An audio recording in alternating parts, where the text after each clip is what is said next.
Okay, we're ready to roll, Madam Chair. Oh. There's Randy. All right, everybody, are we ready? Let's do this.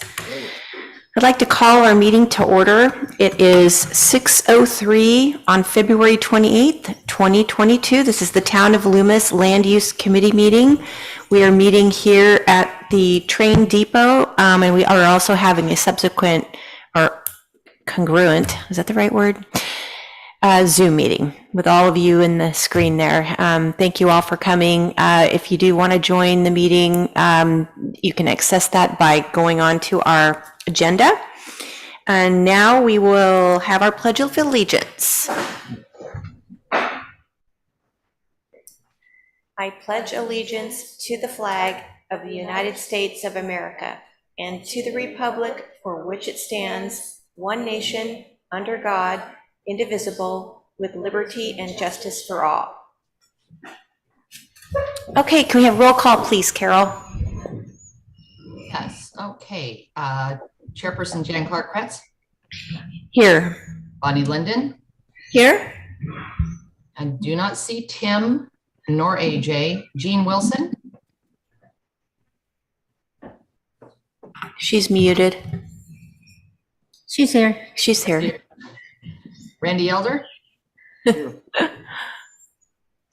And Ramona Brockman. Here. And Greg Obranovich. Here. Okay. And did you call Beth? Beth Cohen. Beth's here. Beth's here. I am here. All right, now it's time for committee comment for any item that is not on our agenda tonight. Anybody in the public have anything they'd like to talk about not on the agenda? All right, hearing and seeing none. I'd like to now go for the adoption of the agenda. The only thing that I'd like to do is change the order of the committee matters. We are going to start with item 4 and 5 and lastly do item number 3. Is that okay? All right. So then we'll do a motion of the agenda with that change. I move to adopt the agenda. Okay, do we have a second? I have a second. Thank you. Roll call, please. Yes, Bonnie Linden. Yes. Randy Elder. Yes. Jan Clark-Kretz. Yes. Jean Wilson. And Beth Cohen. Yes. You were able to hear all that, Carol? I could not hear Jean because she's muted, but I could watch her. Jean, are you having trouble unmuting? There you are. Okay. And your vote is yes or Yes. no? Okay, great. Woohoo! All right. Now we're going to go to public comment on our consent agenda. Anybody have any public comment either in the public or on committee members? It looks like Jean does. A couple of basically clarifications on site 7 about the Barton Road and the place where the school is going to be down there. I thought that we said that that agreement was to be in place before it went to the Planning Commission, and it's pretty general in the way it's written in the minutes. I don't have that in front of me, but didn't we say that it should be in place before it went to the Planning Commission? No, it just said that had to be an agreement in place. And we didn't state at what level, but before it would become a final thing, which is after it goes through all the stuff, an agreement had to be in place with the elementary school district. Is that what we said? Yes, I went through and listened to it. Okay. And the other one, just as a clarification on site 8, which is the Alice's fruit shed one that we changed to the residential. And I was thinking about that because the general plan says it's 2 to 6 units per acre, but the zoning ordinance is a 10,000 square foot minimum. So in that case, the zoning ordinance takes precedent. Is that correct? No, general plan always takes precedent. General plan, you have to be consistent with the general plan, so the general plan takes precedent. So they don't have to be 10,000 square foot. They could be, the 6 is more like 7,000. It hasn't been zoned yet, so all we're doing is the land use designations right now. And once the land use designations are approved by the council, at that point, then you do the zoning map changes, and they would look at the appropriate zone on that site. So the zoning does not apply today in what we're doing here today. This is only a land use designation. So is it properly stated that instead of showing it as RS10 to show it as residential medium? Yes. Correct. And- Okay, I'll make that changes. That's not how it was worded at the meeting, so I'll make sure that I make those changes. And what got me to thinking about it was if this goes in residential and it has enough units, it may have to put a couple of inclusionary housing units in there. And one of the ways that you often get that is you can shrink the lot size a little bit. And I was thinking, well, if it had to be 10,000, that doesn't give them much leeway, but you're saying that's not necessarily the case then. That is correct. That will be determined when the zoning map is updated. So But it wouldn't be for that parcel. That's for everything, right? So is you correct. can't.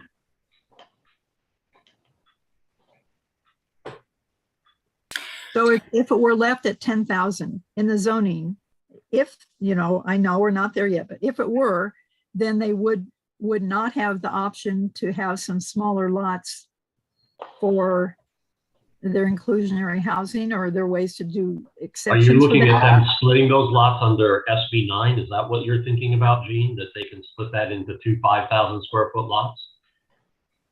Oh, Is that that would- the issue? That would be part of it. I was thinking about the inclusionary housing, if Well- they couldn't put a few smaller lots in there. But you're right, it also is the 5,000. Okay, so you're talking about the inclusionary ordinance that is going before the council. So I'm not sure, that hasn't been adopted yet. So Right, I'm not but, sure what they'd require until they adopt it. okay, I think we're getting, the question is this an appropriate land use for that parcel? That's the question that we have to answer. okay. And if it does end up at 10,000, that's potentially actually 5,000. Is that correct? And each of those can have their 3 units? That is one potential, correct. Okay, But the SB 9 has all kinds of requirements that you have to meet, so I don't know. You'd have to wait until such time as that application is made, but the potential is there, correct.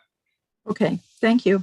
So Anders, I'm just going to clarify this. At the meeting, we stated that we are changing it to RS10. So do I need to amend those minutes to read Yes, the We RM? do, Okay, because we're not changing zoning, we're changing land use. right, okay. Okay, so I'll make sure the minutes reflect RM and leave it at that. Please.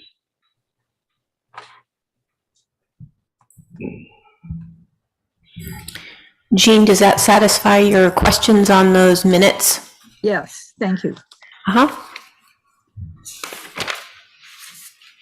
All right, if that's the case, and any other questions or comments, then now would be the time for a motion. I just wanted to make one comment, but again, not having the landowners here, I'm not comfortable changing, but with regards to the same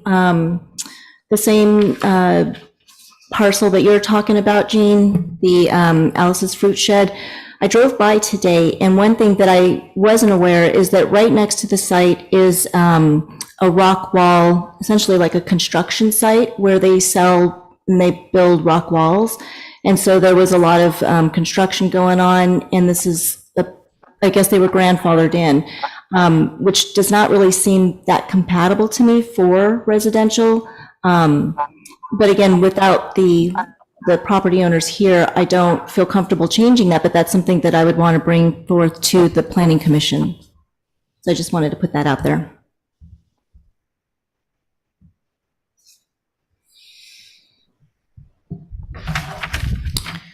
Okay, would anybody like to put forth a motion to accept the consent agenda? I move to accept the consent agenda. Thank you. Second, second, Jean. Thank you, Jean. Roll call, please. Yes, Bonnie Linden, Yes? Jean Wilson, Yes, Jan Clark Kretz, Yes. Beth Cohen, Yes. Randy Elder. Yes. Thank you. All right, Yeah. gonna read it. and that's with the correction to, on the, from the temp to the RM. To read RM, not RS10. Yes. All right, we're going to go to committee matters now, and item number 4.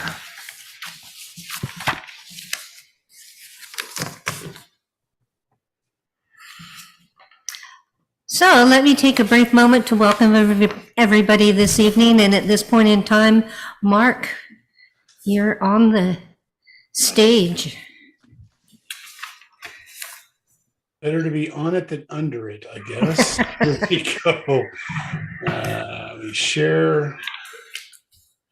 Are you seeing a screen with words on it? Yes, they could be bigger. How's that? Much better. Thank you. Okay, so I have a note that we stopped here on January 6th. And we didn't want to get past this point because we had a table. So we may as well pick it up. All these changes here are from what we did. This one was from October, from January 6th, we made with the committee. So as before, all underlying text is new. And so if you have any changes, now would be the time to bring them up.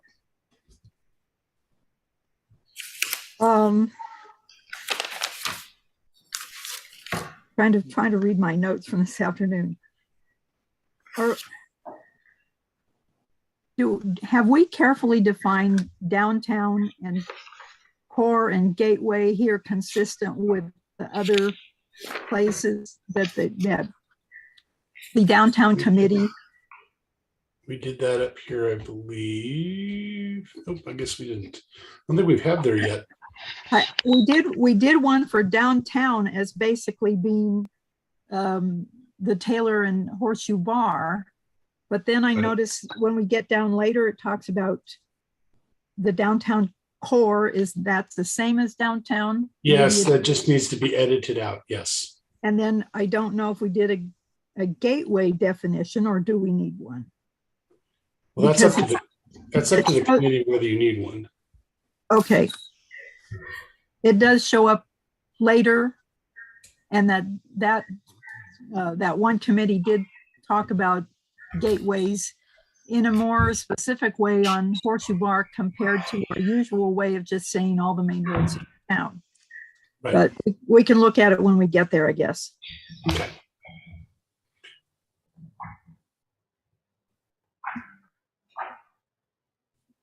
We do have definitions for both in the glossary. Okay. So I thought we had gone through that.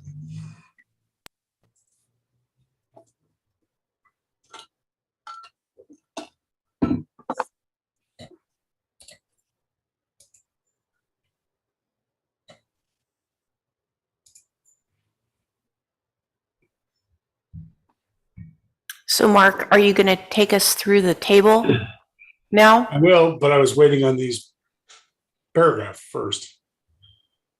So we have more than one railroad in town, right? So is it weird to say areas adjacent to the railroad? We should probably identify the railroad. You're correct. Actually, we have the same railroad, but two different routes that go through town. Or one backs up. There's a one that we're used to that goes through the downtown area, but there's also that split that goes up in back of Del Mar to the tunnel up there. I don't know if that. So the way it reads now is the downtown includes the existing Main Street along Taylor Road, areas adjacent to the railroad. I'm assuming that would be within the context along Taylor Road, but certainly. Yeah, that's you correct. say If that's all it BNSF road. says. Okay. I'm more than willing to identify it. Just No, I think in that the context is pretty definitive.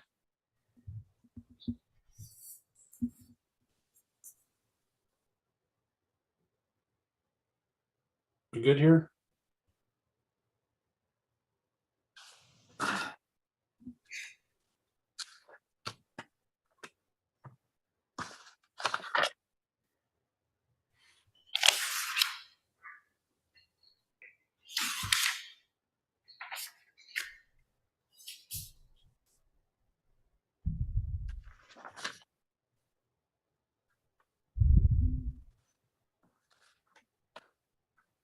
Any changes?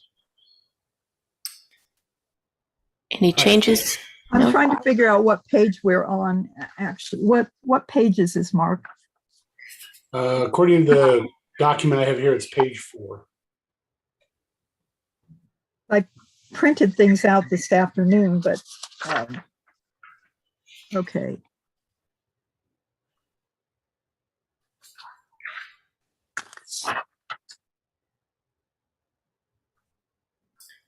So Jean, it's page, I guess, III-3 in the old general plan. And page 4 with the new attachments for tonight's meeting.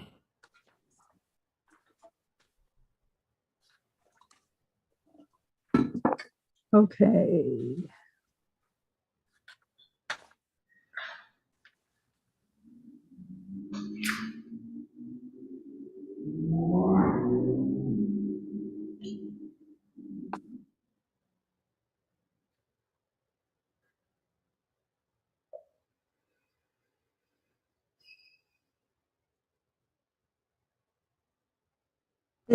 If I had, maybe we've already gone through some of this. If I had minor little linguistic kind of things, so I just send those to you? Just send them and we'll make sure they get in there. Okay. And I was wondering, you know, what are considered classic homes? I was wondering about that because it back on page 3, line 39, it talks about classic homes, and it comes up again. I'm thinking, what is a classic home? I'm not really sure what that is supposed to mean. Let's see.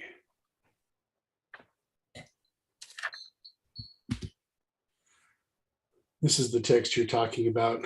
I don't know, it's a euphemism for old, probably. We can just go away with, we can do it with classics. So this could actually, this reads the same there without it. So then, now it's farm homes? Right, Okay. that's what we changed it to Okay, on 21st. okay. And they're, okay, when we get to I'll say it when we get there. I noticed that when we get to office professional, it talks about structural development instead of site coverage, and we might want to keep that in mind when we're wrestling with that issue when we get there. Well, we're ready to go there. We've been holding off on moving on, and Ramona has her hand up, Chair. Yeah, I see your hand up. I'm just wanting to make sure that Jean is getting the information that she needs to get out to us. Line 4 on page 4.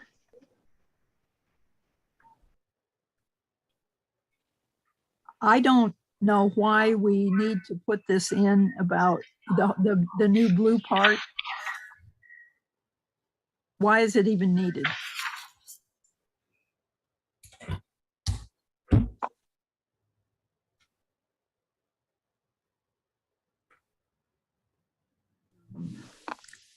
And then I was looking at our old cluster development part, and it was removed about that it can't be, that it shall not be used to maximize the density. I really would like that left in.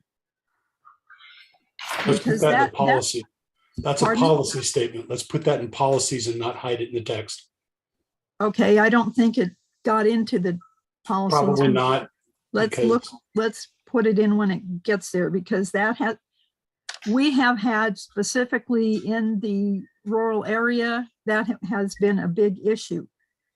And we have had one cluster development, and this kind of implies it's in the rural area. The one that we did was on Saunders, which isn't all that rural. So it shouldn't be kind of assumed that it's that clustered is only a rural kind of thing. But we can look at that. Let's see, line 14, what's on 14? I don't really like changing that the town may allow to, well, I suppose we could require it. We don't usually, it's been allow it. I guess it's pretty, if it's may, then it doesn't say we have to require it. So just a question on that, does that just give the town a little bit more, I guess, muscle to be able to get what they want? So, Mhm. And if they don't want it, they can argue against it when they come up with their project, right? Correct.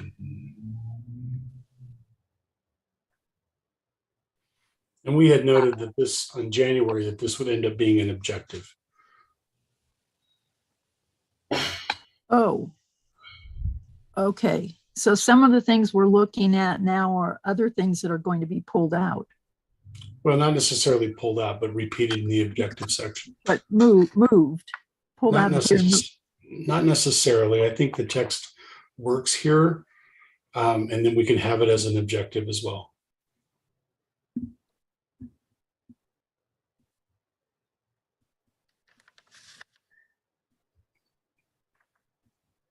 Jean, while you're looking, Yeah, Ramona let's- had her hand up. Okay, Ramona? All right, yeah, I just, on page 4, let me go back to it here. The term gateways is in quotes on line 26. And I get what it means, but I don't want it to be confused with the town gateways, because I don't think they're the same thing, or I don't think they're intended to be the same thing, or it has the same meaning that commercial areas serve as gateways to the town. To me, the gateways of the town are where people enter the town from the surrounding area. That's the way I understand gateway. And they may be commercial areas, because there is commercial in Sierra College, and there's less commercial up off, when you head towards Penryn, or Penryn coming into town. And right now at Horseshoe Bar, and like the freeway, that's not commercial land either. So that's my issue, is with using gateways in that sense. Is it going to be confusing to people when we use gateways as kind of the entrance points of when people drive into town or come into town? Christy, do you have the gateway definition handy? I do. It is a point along a roadway entering the town at which a motorist gains a sense of having left the environs and of having entered the town. Thank you. Yeah, it doesn't really make sense then, in a sense. No, it doesn't, not here.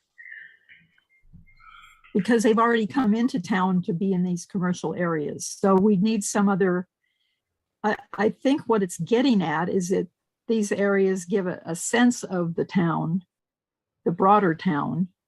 But we just change it like that and be done with it.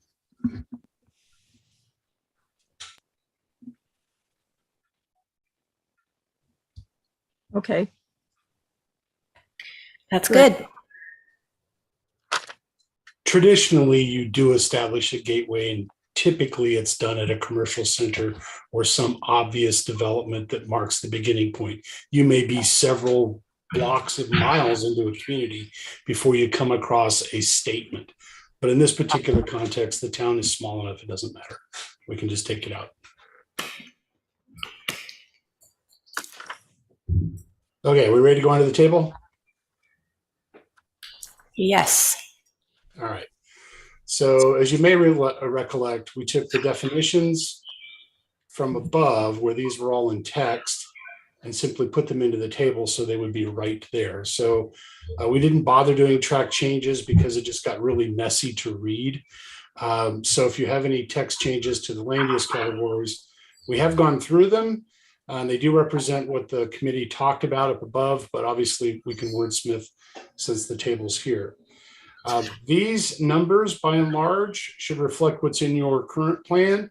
Now, if you may recall at the beginning, we talked about a discrepancy between the narrative in the plan and the table in the plan. And we eliminated that by taking all of these numbers out of the narrative and putting them into the table. We also prepared the spreadsheet that accompanied your package. But I apologize for the tiny numbers, but that's just kind of the nature of the beast. Where we looked at Loomis, Sonoma, Truckee, Auburn, Bless you. Santa Rosa, and we looked at densities and lot coverages and whatnot as reference because the committee was like, well, gee, if you want to change things, how do we know what the difference is? So what we did here is you can actually freeze this. What was this in today's or previous packet? It's been in all of them since December, I believe. Okay. And I can confirm I don't see it in tonight's package. I didn't see it today and I thought I looked at everything. I know we provided it quite a while ago. I don't know about tonight's package. I don't know if I've ever seen that, actually. No, I didn't print it out if it was there, which I usually do. We've had this since October, November. I don't think we ever included it in the agenda package back from December, though, because then we kind of went on to land use changes and stuff. So I think it just got lost in the shuffle. Okay, so what we did was It says we had it before. we compared all of these. And you can see what some of the numbers are for various residential, for high density residential, for office and professional based on the communities. We had asked the committee for some ideas of communities and we included all that we were asked to include. And in some cases, the numbers we have in our table are fine, and others we may be below or above. The comparison is good for discussion purposes, but we're our own town. We do whatever we want here. So anyway, this is the reference table that we have. We've not made any changes with the one exception to the table here where we changed this one to comply with what we have going on. So Which one are you pointing to, Mark? the 25 units to the acre. Okay, I was confused on it. But it's all crossed out. That was my question on that. It's all crossed out. Yeah, I don't understand why we have that all crossed out. That's the high density overlay, Anders. Correct? It shouldn't, I mean, That died, right? as I understand it, Well, it got designated as certain part did get designated, but that's the only one that has the 20 to 25. Everything else has got what, 10 to 20 or something. So what we have over here is my note. It says most of this is no longer relevant. So recommend this entire overlay be eliminated and that high density be used instead, which is up here. Is that Except we're not going to put all of the high, we don't want all the high density to be 25, at 20 to 25. Okay, then let's eliminate overlay and classify something as high density. Overlays are almost impossible to implement correctly. They are Then we- very confusing to everybody. Then we need a new name That's somehow. Actually, I believe when they, my understanding, and Andres, maybe you can help, when they So approve. it's the no longer an villages- overlay. It's just a high density designation for a particular set of parcels. Correct, okay. So So can we we need to come call up it, with some separate name because it's not the same density as the high density designation. We need to come up with some specific name for what we're calling it. all right, so what I would Very high typically do- density? Very high density, yep. Okay, But we need to get away from the term overlay because that really only applied when it was still a floating concept on that There you site. go. Cool. okay, I just wanted to see what we were doing with that. And you kind of skipped over at the back, you back up to the residential, the first three. Hang on, let me get this done here. All right. It's probably not a big deal, but on the first and third, you have about it, proposed development, existing vegetation, et cetera, but you didn't put it into RE. I just wondered if there's a reason, if it's worth putting in one, is it worth putting in all three? Oh, most likely.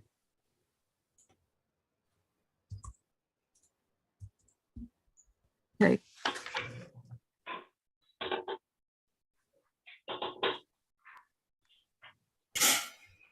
So right now, we have a definition that says site coverage structures and site coverage total.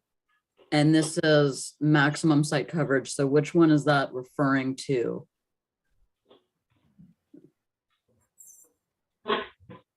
So the way I would typically look at this would be buildings. So we would say maximum building site coverage.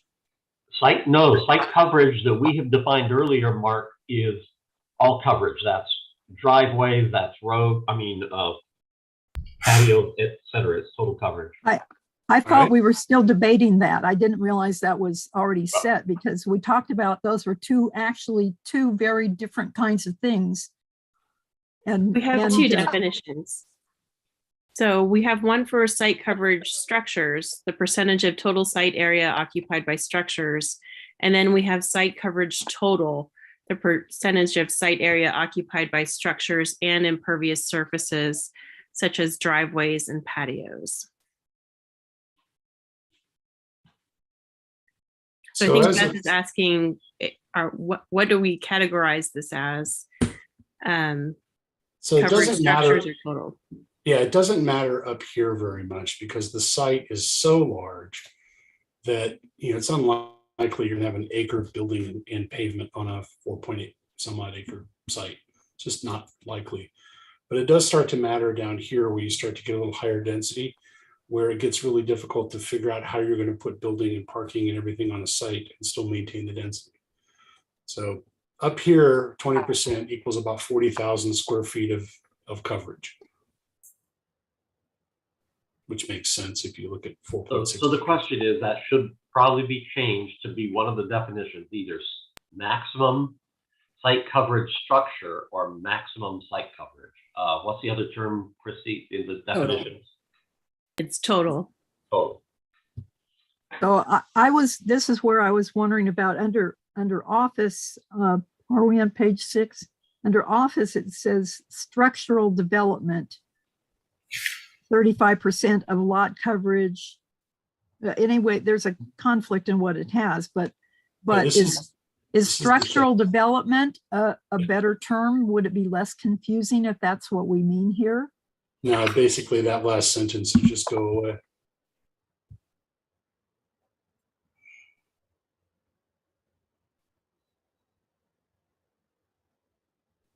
Well, You I'm don't trying to want- figure out terminology because I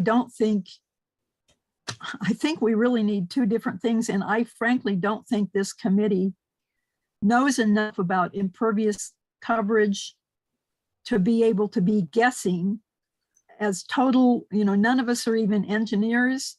This really needs, I think it needs two different things. I think we're looking, when we mean structural coverage, buildings, maybe you don't want to say structural because maybe that includes sidewalks and stuff, but if what we're really looking at, for one thing, is the building coverage, what does this look like? What is the appearance of this?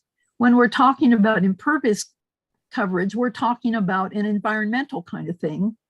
How much green area do you want left? Or another issue is how much drainage is the town prepared to cover? And that's going to differ quite a bit between the whole downtown areas, for instance, where you've got storm drains and things that are calculated to hold the water. I just think that it's a good concept to look at, but I don't think we know enough to start saying percentages on impervious coverage. I think we are not equipped. I think you're way too in the weeds on this, Gene. Way too in the weeds. You're talking implementation. You're talking development standards and design standards that engineers take into account. They're not going to stress about any of this. Once you get down to a specific density, they assume 100% runoff. They don't even account for lawns in single family. It just doesn't happen. So, what we're looking at here and what I would look at is building coverage. That's what I would consider. Not worried about driveways and sidewalks and playgrounds. I'm only worried about building because that sticks up out of the ground and you can see it. And that's what factors into the types of development that you want in these rural areas. I'm not worried about coverage at this point, particularly on a 4-acre site with 20% maximum coverage of building. There's just no way you're going to get there, or very unlikely that you're going to get there. Where it gets down into here, we're talking about how tall and how close together you want the buildings. That's what those numbers represent. And we can talk about that in a minute. But in terms of the engineering of impervious surface and the Q value and the runoff, that's outside of our purview and isn't really important to what we're doing. It doesn't factor in to what we're doing. I will say this, the fact is the maximum site coverage now has a definition, right, Christy?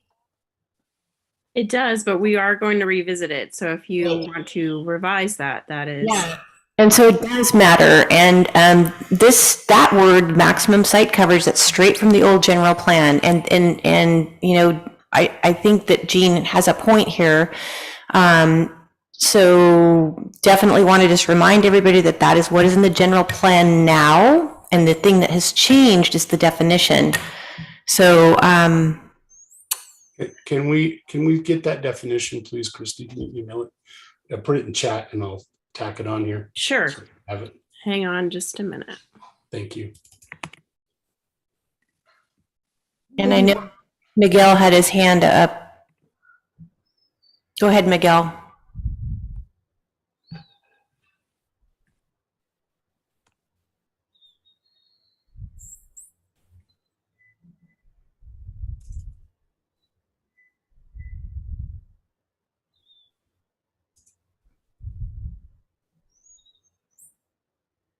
Miguel, did you want to make a comment? If so, you're muted.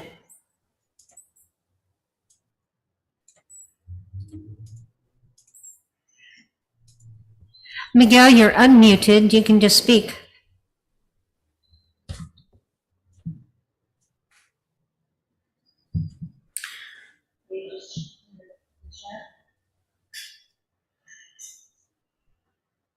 What I'm hearing you say, Mark, is this should be maximum site coverage, comma, structure. That's how I've seen it interpreted. However, if the town wants to go the other way, we just need to agree to it and put it in here so it's clear to everybody. I mean, just how it's calculated. I can tell you that it considered as maximum site coverage of structure, you very rarely ever get into an issue. If you start having to calculate every time somebody paves, how does the town keep track of that? Because usually that's not something that people even get a permit for. But absent that, it just starts to become really difficult to calculate. Not impossible, it's just something we'd have to factor into our normal days. Oh, Christy, what was the definition? You had two different things. They're What up was the on the one- screen. They're What in the was- chat. If you look in the chat, you can see them. Or look at the screen, Mark pasted them. One of the thoughts Let's see. One of the thoughts is that we keep this as maximum site coverage, comma, structures, and deal with maximum site coverage total within the zoning code. Yeah, that makes sense. Better place, Yeah. much better place. Now, I do know there's a project we're reviewing currently where this could be an issue. But I think this is appropriate for the general plan, and that project is under the old general plan. So you would have it look like this. Put an S on the end to be, yeah, that's it.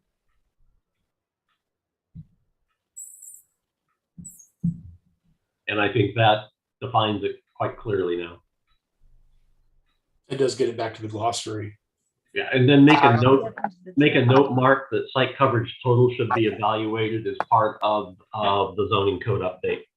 We could maybe even make that an implementation measure. Ah, very good. Yeah. There it is. I don't know, if I need more space, I don't want stuff at the top. Beth, does that satisfy your original question there? Yeah, I mean, now it's tied back to what we're used to seeing in there. It used Great. to be site coverage was defined as only the structures and ignored impervious. And now we have two definitions, so I'm fine with that. My next question, if we're good with that, I do have another question in terms of this table. Go for it. We have town center, the commercial town center being defined as 100% maximum coverage, and it used to be 60%. And then also it used to say 15 dwelling units per acre, and now it said 20. So I'm wondering about those changes. Wasn't it 20 units because of HCD and the housing element update? Yes. That's Yes. I think the housing element did require this. So that's for town center commercial, right? Correct. Okay. And And So, 100%, it's okay, so we have this in our downtown. Town center, commercial, accommodate mixture, blah, blah, blah, on the ground floors. So in some cases, that's in the downtown where we have building from property line to property line, which is 100% covered. I'm fine doing away with that. But that means that your downtown would then have to have a certain amount of land that is not building. but it was 35 to 60% last time, or what that is currently in the general plan. That's correct. So we're doing away with ranges altogether because ranges are bad. We're going to go with a single number. We can put it back to 65%. But this is in your downtown. This is where you already have structures that go from property line to property line, which would be 100% coverage. Fine if you don't want to do it. That's reality. What are other towns like us do in this instance? You mentioned 3 or 4 in the beginning. So town center, they have 100%. This is in Sonoma. These guys only did 3550, and the commercial in the central business zone, which would be our town center in Auburn's 100%. Mixed use is 100%. Community shopping, these are all core. This is out of Santa Rosa. They go to 100%. so, I mean, we have non-conforming lots all over the place, and we don't change the general plan to say, Totally fine.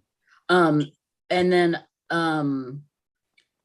where are the remaining vacant lots? Or we're just talking about, you can tear down your building and put in a lot line to lot line building there.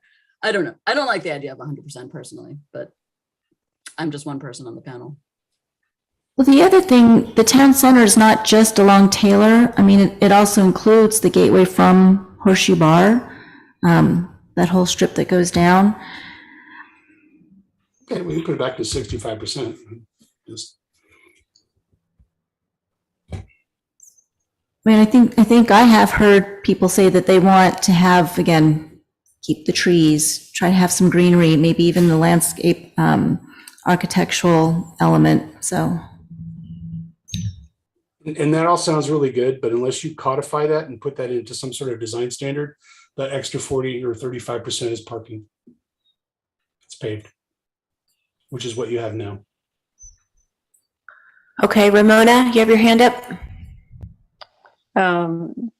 Yeah, I'm not so sure. I mean, to me, 100% is fine for the Taylor Road area, but then kind of as you get into Horseshoe Bar, depending on how far you go down, yeah, I see Beth's point, but at the same time, I don't think 65% is, I think it can be boosted up from 65%. But yeah, the parking consideration, obviously, and I don't think we've addressed changing any parking standards at this point in time yet. So, which I think we need to do for the town is address the parking standards in town. But yeah, with that said, I like beefing it up for more than 65% in the downtown. What would your business number district be, Ramona? I don't know. I mean, it just seems like 65% is a little bit on the low side Okay. for some, for that kind of downtown where you traditionally do see kind of zero lot line. Historically, it's kind of been built that way where buildings butt up to one another. Loomis had several buildings that way probably until, maybe the fire kind of had some become demolished and then things changed. Loomis doesn't have a real robust historic building downtown, but you could see where that historically to have zero or towards 100% is kind of more historically accurate for the time period of Loomis. So I'd like to kind of encourage that look rather than encourage the predominance of parking areas, but of course, street trees are, of course, very important as well. So I don't know if there's some solution to kind of coax it more towards being the traditional downtown zero lot line kind of pedestrian oriented environment. Perhaps maybe there's just a small area of the downtown for which 100% is appropriate. One of the things to think about is that 65%, it doesn't have to be at the front of the property. It can be at the back of the property where your parking would be. So I'm almost thinking if you're talking about a percentage, you don't want to be 100, possibly something like 75%, which means the back quarter portion of the property would be for parking or whatever, if that's what you want to do. Now, in some cases, you may have side yards, but I don't think this coverage limits you from going building to building. So the town has a contract with Michelle Reeves, and she's the one who discussed having some kind of landscape design element as well. And so maybe if the town can actually get some feedback from her, I would be more comfortable with that than us just trying to guess I have no experience in that at all. Mm-hmm. Miguel has his hand up. Okay. Miguel, just unmute. There you go.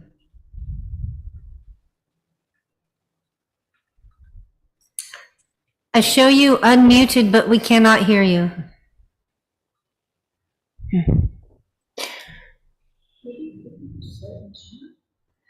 You want to just type something in the chat, Miguel?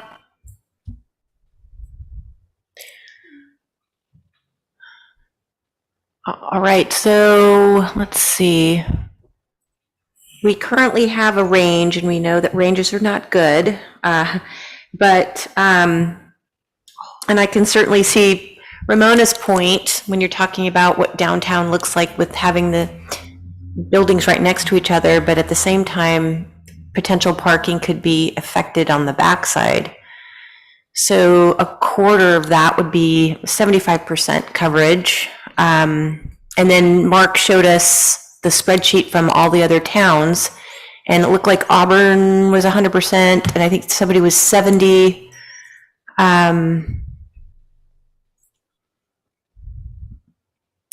Were there some that had, how about the old mill site?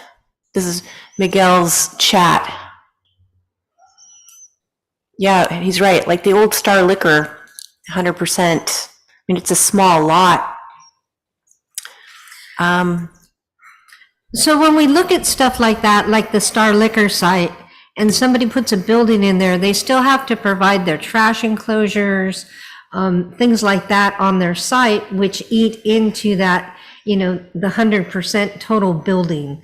So every landscaping, all of that has to be factored in, which even though they could potentially get 100%, when you factor those things in, you may only get 75%. I mean, that's how I look at projects in planning. So this is almost that combination of trying to include those impervious surfaces and trash enclosure, you know, all of that. So I know we're talking structures, and a trash enclosure would be a structure. I don't know how to best explain that. Have we had issues with this at all? None. So currently, we've had projects come in with the 65, with the range that we've had now, and we've had no issues. Correct. Ramona? I see what Mary Beth is saying, and I kind of think of maybe that's the way we think of it, just like with residential housing density.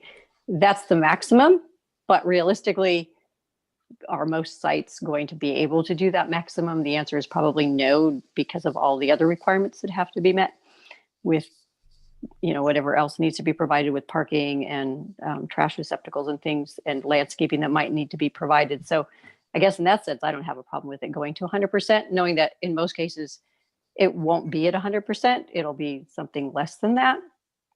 But I don't want to, you know, I want to kind of encourage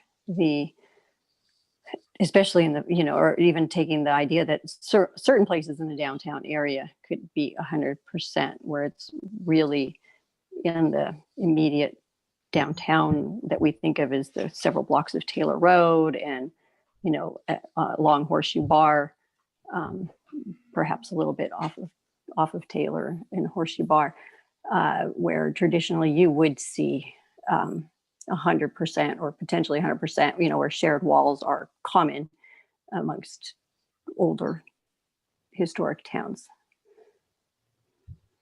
And I think that's a really good example, Ramona. You know, Miguel was talking about WW Molding and Pine Star Liquor, where Pine Star is right on Taylor, right downtown. There's plenty of public parking around it.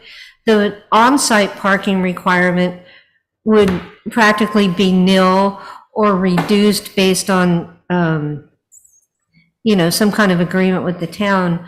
But when you look at WW Molding, that's farther down the road, and people aren't going to park up here and walk all the way down there. So development of the WW Molding site would require parking on site, where Pine Star would have reduced parking on site. So then should we separate it town center commercial along Taylor Road as opposed to the other sites that are designated town center commercial? I think that's the sort of distinction we should make in the zoning. Correct. Getting to that level of granularity at land use designation level seems like a little too many designations. What if a project comes and they ask for 100% now? What do you tell them? And Well, based on our current, it's only 65, so so they just wouldn't be. they wouldn't And even you've never bring had, forward something with 100. and you've never had somebody say, I want 100. Right, right. Whereas if it was 100, and because of the other things they need to put on it, that they end up at 90%, then, you know, it kind of goes backwards the other way.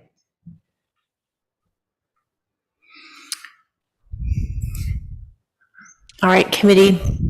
Our current is 60, by the way. The current is 60. Okay, not 65, thank you. So, and just like as a point of formality, we wouldn't be crossing out 100 and then adding in 60. That 100 would just be gone. You know, you just accept track changes because it's not there.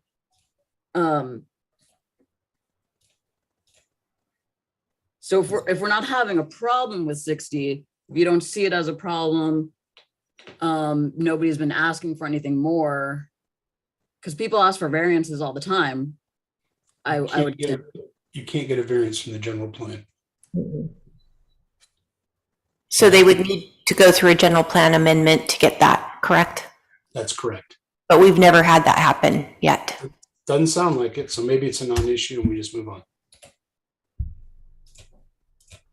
And you can still build the shared wall concept at 60% structural maximum coverage. Correct. So I think what you're envisioning is still possible.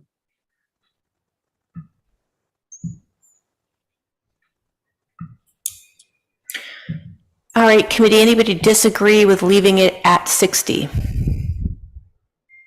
Anybody in the public? Ramona? Go ahead. Yeah, I actually think it needs to be bumped up.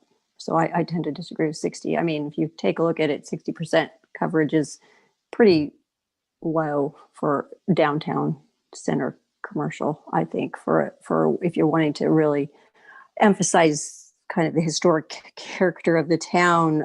I think it's pretty low. Mary Beth, what did Pine Star ask for? Because they wanted to have greater coverage. What did they ask for? I think they were at 95. The old Star Liquor. That's a small lot. Because they were looking at engaging in a shared parking agreement with the town with respect to the parking behind the building and in front of the tracks. And not have that on-street, to have on-street public parking, just like all the other businesses, say Nelthorpe's and things like that. There's not a whole lot of parking dedicated to that business. That's not a good example, but say Main Drug, there's parking out back, there's parking on the street.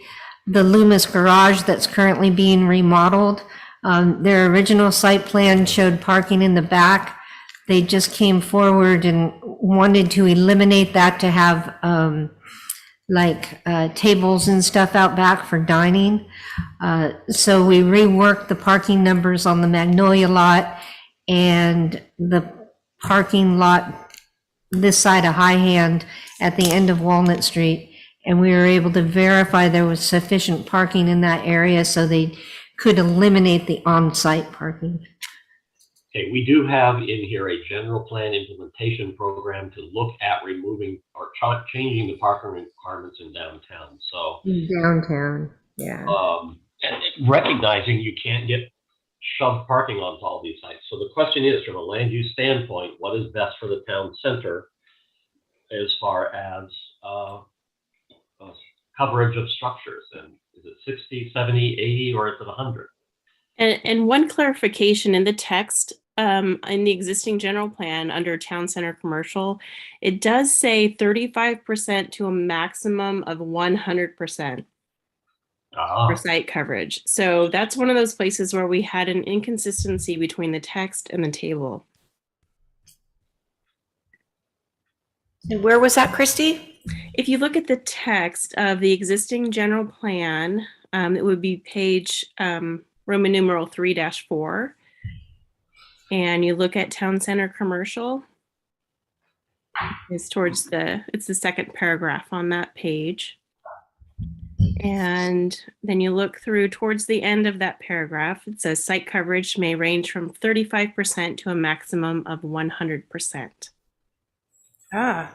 Sure does. So I could see that range though, again, when we're talking about the town center designation, we have so much variety going in from that horseshoe bar, and then that's so different than what's along Taylor Road. And so I know we're not wanting to get into the granular details, but how do we separate? Because they're two very different, in my mind, they're two different looks I would want to be promoting. Like I would want more greenery coming in. You would do that as Andreas pointed out in the zoning code, and you would establish that. So in the zoning code, we would have, we would be very clear about designating the town center commercial on Taylor versus the town center commercial on Horseshoe Bar. Yes, Okay. and you have to even be careful there because I believe in discussing with the downtown committee of the Taylor Road folks, some of the downtown does go down a little bit toward Rayleigh's on Horseshoe Bar. So there would need to be a map, a picture for that to be effective. But yes, Gene, if you're talking, we can't hear you. Gene, we can't hear you. You're muted, Gene.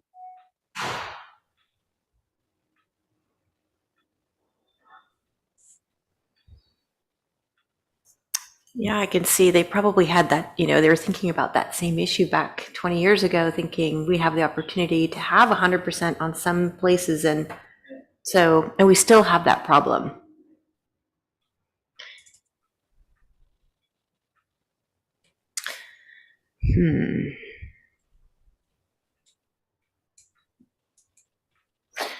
So why not ranges? Mark, talk to me. Well, if you're going to have ranges, you have to specify when they apply, and that will drive Andreas almost totally insane because the developer is going to want the maximum range and the town may want something less, and then we have to have a way of enforcing less. The way we would enforce less is in the zoning code, provide the development standards.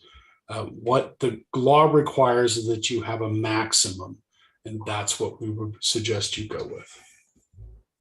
So again, maybe another implementation measure that it's a maximum of 100% structural coverage. And with an implementation measure that when we update the code, we take a look specifically of where that 100% coverage is allowed based on the zone. So we can define it better in the zoning code is what you're saying. Yes, so we need to be better way. careful about how we describe that up to in the text that goes with this. We need to make it clear that our objective general plan standard is that the maximum will be different in different parts of this land use designation.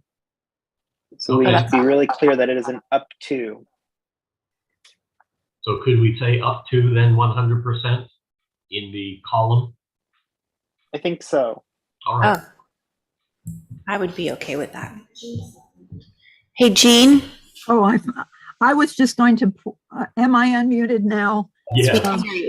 I was just going to point out that all of Horseshoe Bar is pink, is that same commercial designation except for Rayleigh's on the corner. So it would apply to all of those, including the various older homes that might be developed either as they are or torn down and something else put in, and then Paul Johnson's and Vinyl Perkins lots. Also, this would apply to, and I like the idea of putting it up to, and then if we can designate it further in the zoning code to for spelling out more specifically what we're looking for, I think that's a good idea.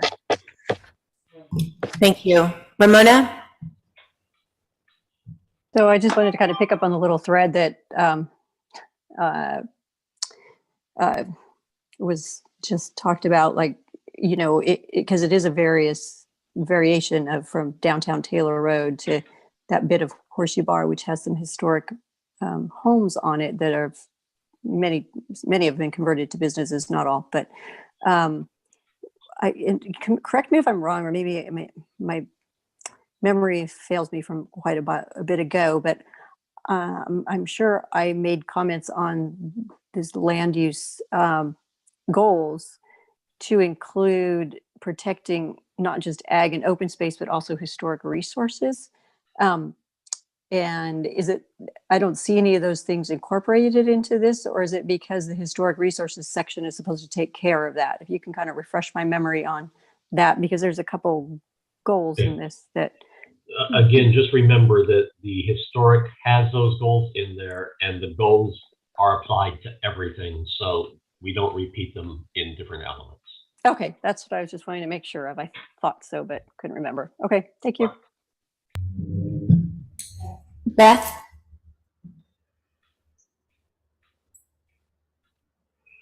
Oh, I was just, I accidentally raised my hand, so I lowered it, but so I looked up the existing general plan. It does say in the text to 100, but it sounds like you were enforcing to 60%, which also, when I opened up the zoning code, there's no commercial zone that allows to 100%. So I'm not, I think that's where maybe the discrepancy of 100 was inappropriately written into the text. But I don't have a problem if we're going to have some specific zone within the town center, I guess, on these small lots that has 100% structural coverage. I think it's a little bit obscene for most of the lots to have a 100% structure on the property. So if the general plan text says up to 100%, and then we have an implementation measure that specifically will look at where that might occur within the town on Taylor Road, et cetera, that would be done as part of the zoning code update. And it'd be specific an implementation measure, and then the town could go look specifically where that would be appropriate to have that higher coverage.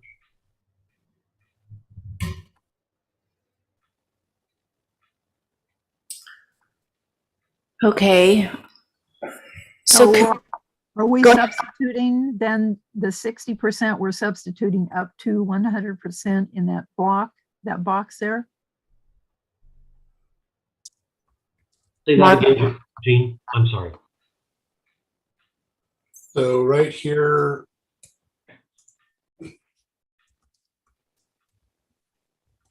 like that. Yep. Mark, on that implementation measure, I think we want to be even more specific about where the committee wants to see that 100% versus lower. Okay. I'm just thinking to the future when a developer argues with us about what is objective in the general plan.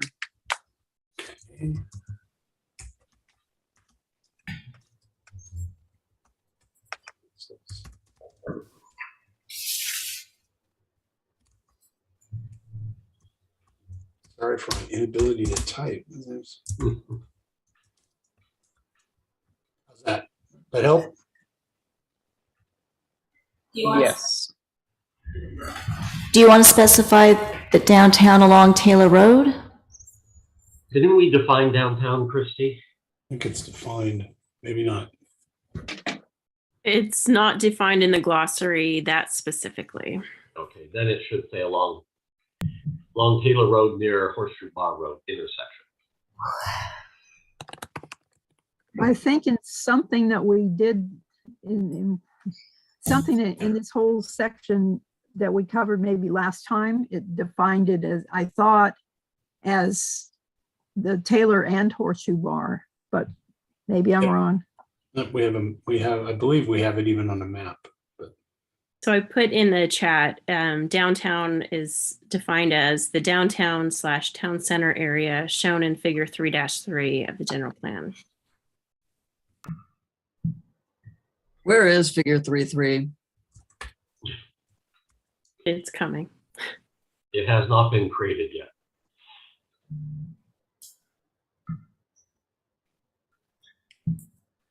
Okay, any other changes on here? Are we done with this particular, are we done with town center commercial? Well, I do have a question though. Go ahead. Implementation measure, can you go back down to it?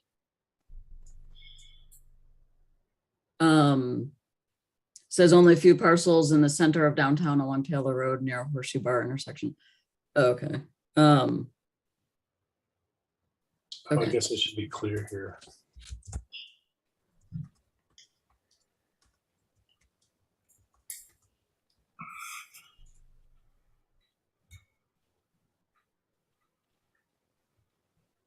I presume that's what the committee's talking about. There's just a really small area, right, if you would call the center of the downtown, maybe a block in each direction of that intersection, or block or two, that would qualify for up to 100%. And everything else would have to have some other percentage based on the zoning code or design standards of the town. If I'm wrong, please correct me so I can get it correctly in here.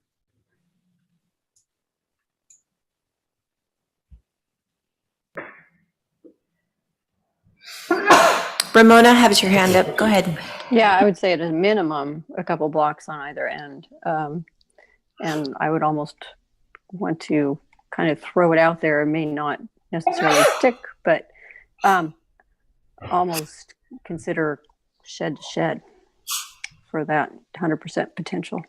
I mean, Star Liquor, the old Star Liquor is, to me, a perfect site to argue for 100%.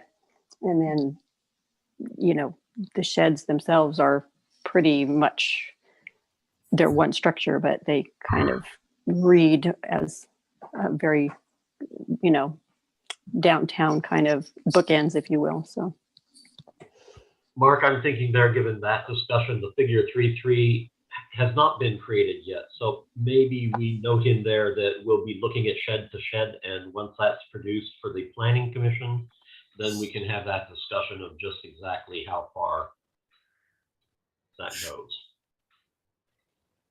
Got it.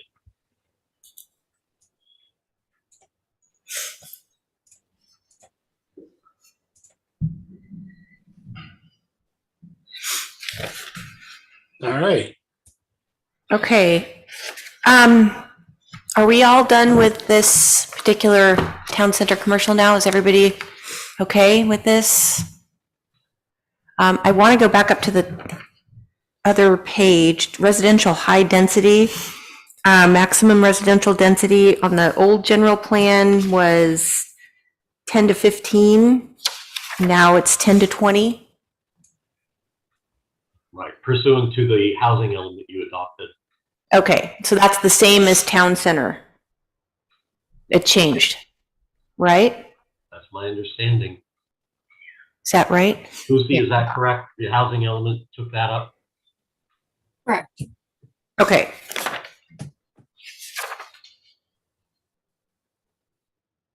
And then office and professional.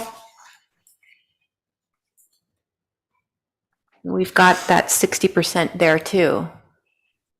That's to stay the same, right?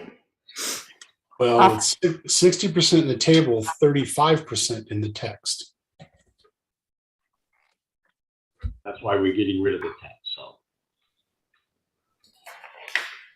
So at some point, somebody wrote the narrative and then a table was created, but the numbers in the table don't match the narrative. And as I recall, the zoning code don't match these either. So, you know, I think the 60% is appropriate, and let's take a look at it in the zoning code by zone. Okay. Yeah, we're not recommending any change there. Okay. And then general commercial That's was, high. With the parking requirements that most general commercial projects require, it's almost impossible to get to 50% coverage. But so we're not recommending any change. okay.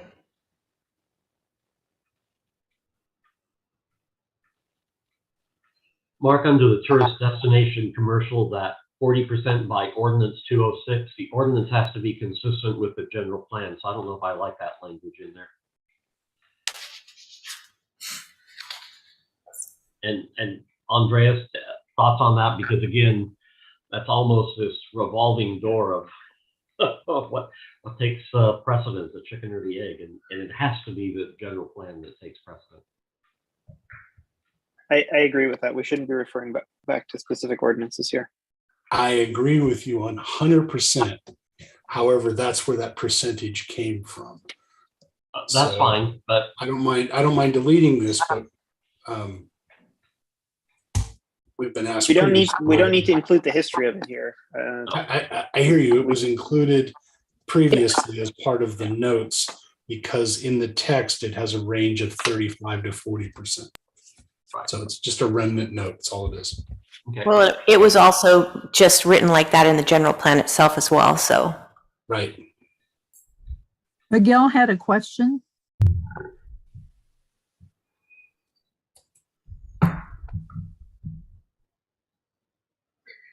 Miguel, ahead. what-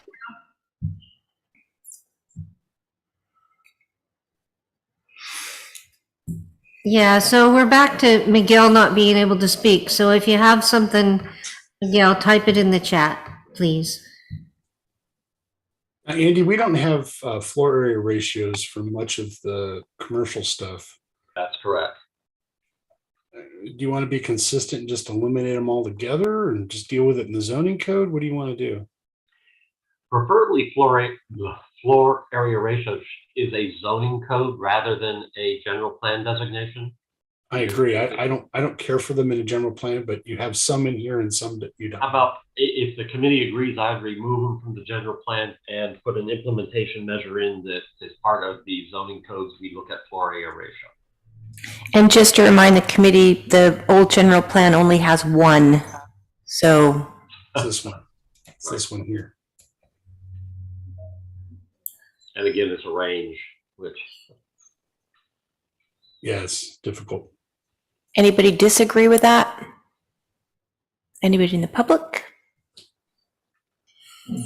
So Miguel's question in the chat is, why does commercial allow residential? This does not mean commercial will be built.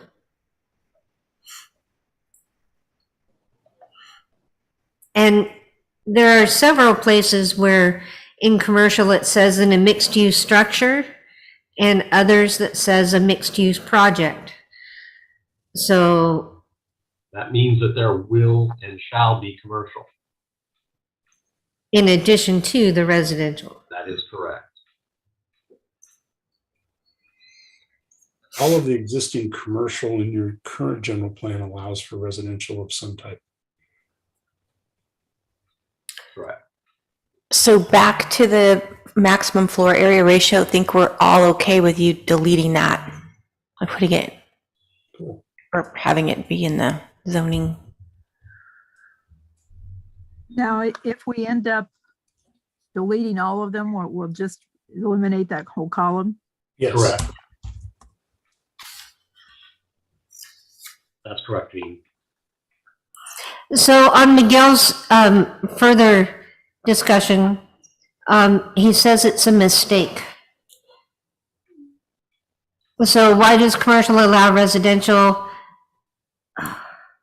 How can you zone for commercial if it is residential?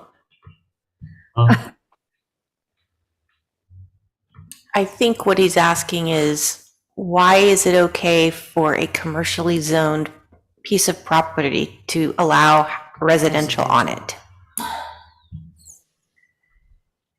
He said yes. And that is to allow mixed uses, with the commercial being required, and you might have residential, which then becomes a mixed use project. But it cannot be a 100% commercial project. I mean, residential project.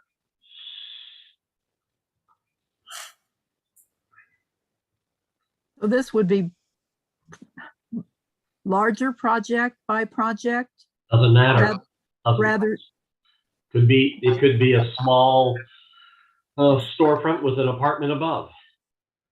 Could be on a small lot. but it could be a whole bunch of parcels and they just put a little strip of commercial in the front I don't know. and all the rest apartments.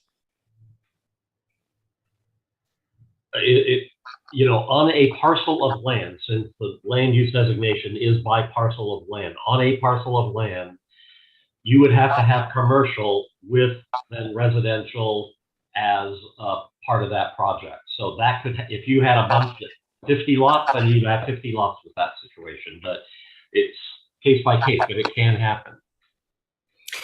And Miguel, just so you know, it was like that in the general plan before.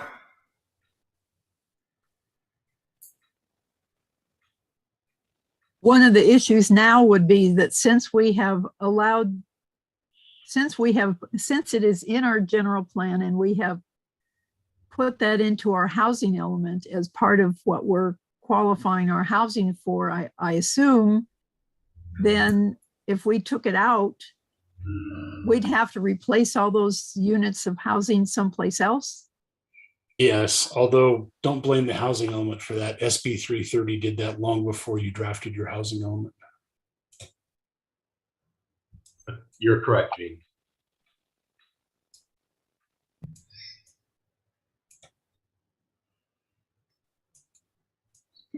And then he has, Miguel has an yes, and it needs to be changed. So it sounds like Miguel would like to take that out. Right. And his comment about that it's not allowed in other towns, that's not true. Residential is allowed in most towns, mixed use is allowed in most towns.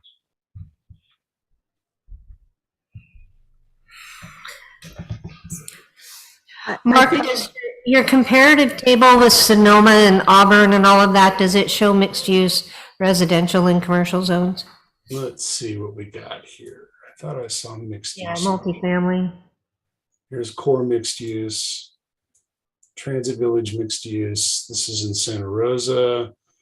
Auburn doesn't allow mixed use because they're still working on their ordinance.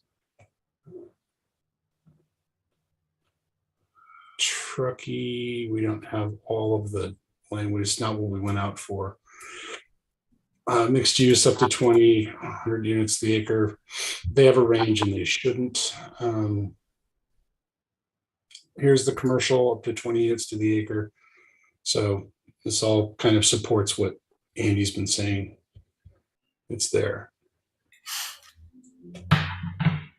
I think maybe what we're smarting from some is what happened with the village, where we had a whole big section of commercial that was basically wiped out by the village under this rubric somehow and turned into alley loaded parking. I don't really understand how they got to do that, but then whatever they got, now Hidden Grove gets to keep it. So I think, They got that through a general plan amendment. okay, And so now that amendment is in place, and that's why Hidden Grove gets it. okay. Well, I mean, I certainly support the idea of trying to have the mixed use where people can live and have jobs nearby to promote a pedestrian, walkable core. One thing that seemed popular, and it was like one of the few things that were popular about the village, was the live-work units. I've heard so many people who grew up in Loomis that they all wanted to live in the apartment just above the laundromat. And so, I mean, I like the mixed-use structures that are, you know, the residential is part of the structure in some areas. I mean, I'm hearing a lot of positive things about the Taylor mixed use too, where you've got the residential behind the retail, so.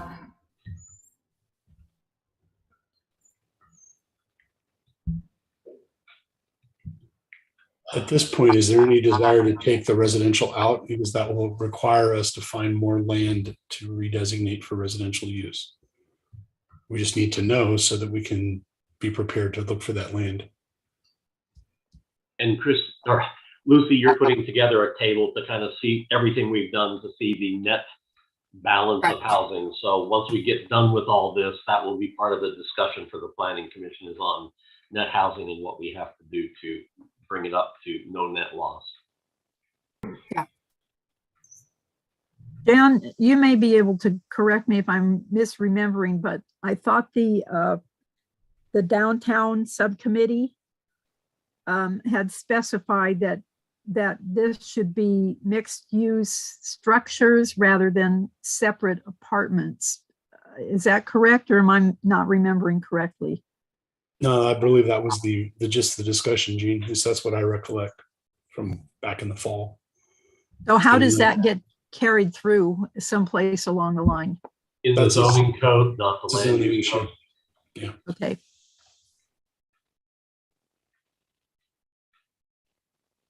If it doesn't, Is there a notation someplace so that it doesn't get lost when we get there? I can see Mark type, or Mark, could you type that notation? We'll just remember that for the code. Yeah, well, I think what she's referring to is in the table here, there should probably be like an asterisk that goes down here and says something along the lines of mixed use must be within a building. Okay, there you go. It currently floats down through zoning is like Turtle Island, the commercial tourist destination. That's considered a mixed-use project site versus a mixed-use structure as in Vinyl Perkins site. So different land uses, different applications. But Turtle Island does say mixed-use structure. Yeah, yeah. And that's what the downtown committee wanted to have, that was specified in a mixed-use structure, not site development or project. Correct.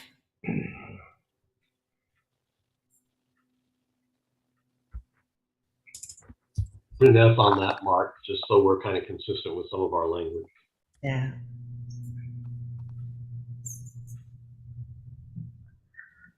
It's the only place we do that. Mm-hmm. There was an office one, but the one that was, I think that's already been taken over with office up at King, but that might not be there anymore. I think maybe Hidden Grove in the Village took in that office.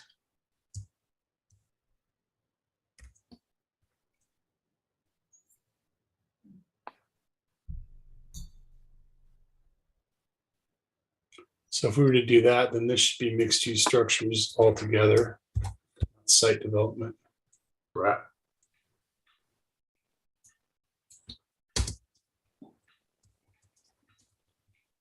Consistency is wonderful. I love it. isn't this one general commercial? So that's different than what we were talking about? Yes, but I was looking at the text here, Beth, where it says may also accommodate blah, blah, blah as part of mixed use structures. And I just figured to be consistent throughout, unless there's a belief that we should have this one different.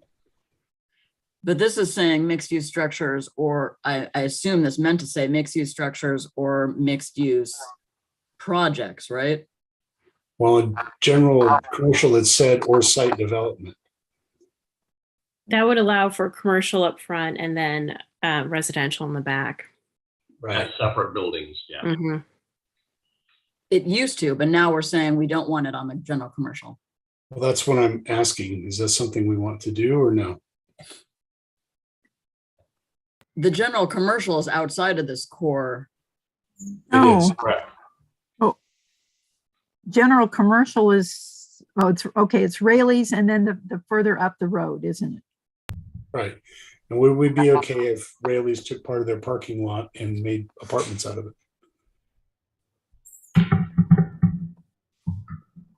In general, I'm not a fan of limiting it to just mixed-use structures. I think for viability of projects, you know, for design and probably even more with lending in the bank, you know, having a mixed-use structure is going to be more difficult, as far as I understand, to actually get that kind of a project going and be viable, depending on the site and the bank. So I don't really want to limit it. I think, you know, having it as part of a structure is great, but I wouldn't want to limit it. I would leave it that they could be separate structures, but the project itself can be mixed use, just to leave those options open for projects that might be something that you really want and would be good for the town, but not forcing it to be all in one structure as mixed use. I think for the town center and the tourist destination, I would want to keep it within the structure, but I think for general commercial, it would make sense to be able to have some more flexibility and have it be on the site. So Mark, instead of saying or site development there, probably it should say mixed-use structures or mixed-use projects.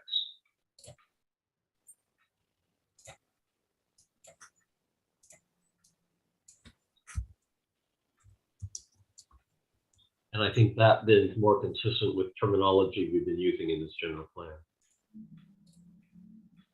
But just for general commercial, right? Not for, That's all we changed, yes.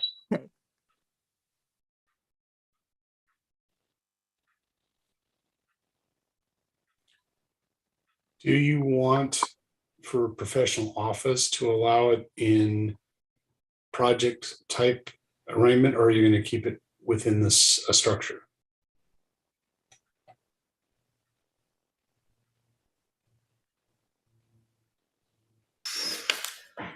what office professional do we even have left? I don't think we have. There's about 5 parcels on the north side of King. 4 are pretty small and 1 is a little bit larger than those. How many are not developed? Oh. Does That really doesn't matter though for this discussion, because you can always tear something down. So I think what's best for the general plan. I'm sorry, and there's about 6 more on the south side of King, near Webb Street and sort of south of Swetzer. So there's a couple of pockets of it. Well, I would say, given that those areas are kind of abutting residential areas, I want to think twice about putting a separate apartment buildings there. It's one thing to have a mixed use structure and the advantage of being able to live over, a business. But if you're going to back up apartment buildings to residential homes, I think we need to look at that pretty carefully. I don't know if I see the difference to that, Jean, because if you're going to go to a second story with the apartment above the office professional space that's adjacent to probably primarily single family residential that is typically oftentimes single story, maybe a double story home. But my point is that, apartments that would be 2 stories high, to me, aren't really going to be any different. I would rather encourage that, to me, I would encourage not having single story office development with apartments behind, just because to me, it's a kind of a waste of space. If you're going to build an office building, you may as well put a second story on it and put apartments there as well, rather than just having, single story use in a town that doesn't have a whole lot of land anymore where you can put things on that would provide economic benefit and services. So I'd encourage the 2-story, so you put apartments above. But again, I don't see the difference between apartments on the second floor if it's a 2-story apartment building versus office professional on the bottom and apartment above. You still have apartments on the second story. If you have an apartment behind an office building, you're probably going to probably separate it by the parking lot, and an office building is going to have parking. So typically the ones back there, you have the office on King, and then you have the parking behind it, and then you have residential. But if you were to have an office, and then you're going to put separately the apartments, you're probably going to separate an apartment building from the offices and then put it back next to the residential, which are typically 1 story, I think, back there. So I'd rather just leave that in the structures myself.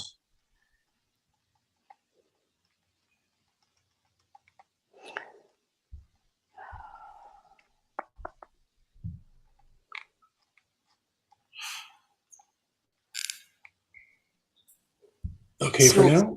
Should we leave it now, or what are we doing? Anybody disagree with that wording there, the structures there with office and professional?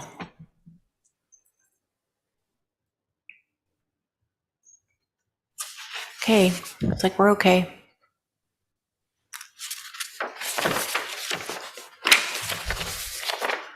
Okay, so the land use or the Sierra College Boulevard Committee recommended a farm and agricultural business park. So there it be.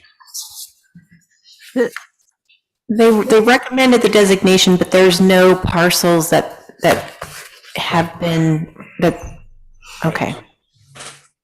And this actually came out of some discussion I think we had with actual people that were talking about providing an opportunity to celebrate the agricultural heritage of the town and really interact. So here we are. This was created. There were other things in play when this was created. I'm not sure if it's still relevant, but it's kind of a cool designation. Ramona? Yeah, I just was kind of curious more about the backstory as to how this designation came to be, like if there's an interest from actual people wanting to have an agricultural business park. I'm not quite sure what an agricultural business park would be. You know, like what would it be comprised of, you know, or is it just some kind of idea that was floating around that sounds interesting, but you know, I don't really know what it would exactly be. I think part of it is that industry doesn't really exist much anymore. It's a quasi retail type of environment now. And like I said, this was back when there were applications pending to do some pretty significant changes to parts of the town. And, you know, Andy and I had quite a big discussion about how this would be laid out. Andy, I'm not sure if this is still relevant, but it's in here and we talked about it. Well, it's something that the committee suggested, and I don't know, it's something that if this committee wants to leave it in there, that's appropriate. If not, it can be removed. Mm-hmm. I think part of it came about too because of the existing business park designation being eliminated, and the committee wanted to continue some kind of agricultural business park, something in those, you know, residential agricultural areas. And this text here was to keep it from becoming a distribution center. Yeah. That's the anti-distribution center language. You know, if a committee is agreeable, I would leave it in here and bring this up to the commission, because I think there's some merit to this for their discussion and consideration. May not go forward, but I think it's worthy of them to have that discussion. Anybody disagree with that? Is this the kind of place that once upon a time Tractor Supply was talking to Loomis? They're someplace else now, but is this the kind of thing that might fit in that kind of place? It's commercial, but it's I see kind Tractor Supply as commercial, not necessarily ag business. agricultural. Yeah. So from what I remember that at that meeting, it was potentially what if somebody came in and wanted to plant grapes, because the nearest grapes for wine is in Lodi, and maybe they want to put in some sort of a winery supply place, and they want to have a little bit of grapes. They want to have maybe a cooperage, something along those lines.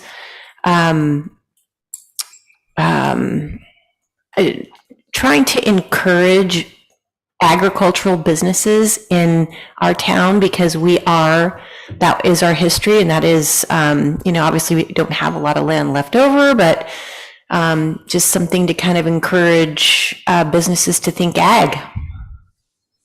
So I think that was the consensus at that I mean, time. I'm not against, you know, making a concerted effort to do that, to kind of attract businesses that would serve agriculture. I think we actually need it because, you know, Placer Valley Farm Supply and Tractor Supply are, you know, they're a little bit away from here, but not too terribly far. But, you know, I don't want this to be a business park masquerading as an agricultural business, if you know what I mean. I don't want it to have that potential that something can be masqueraded as something that it's not. And I certainly, you know, it depends on where this would be located. I wouldn't want it actually taking up agricultural land, because that's, unless there's really agriculture that's being performed, you know, because like I said, Tractor Supply and other things, those are commercial. They are, you know, farm oriented commercial businesses, but they're commercial. Even the feed store is commercial, even though you buy your feed for your farm there. Don't conflate that as being agriculture. That's my concern with this designation. So if there's a collection of businesses that would fit under being agriculture that would want to be in such a kind of like developed area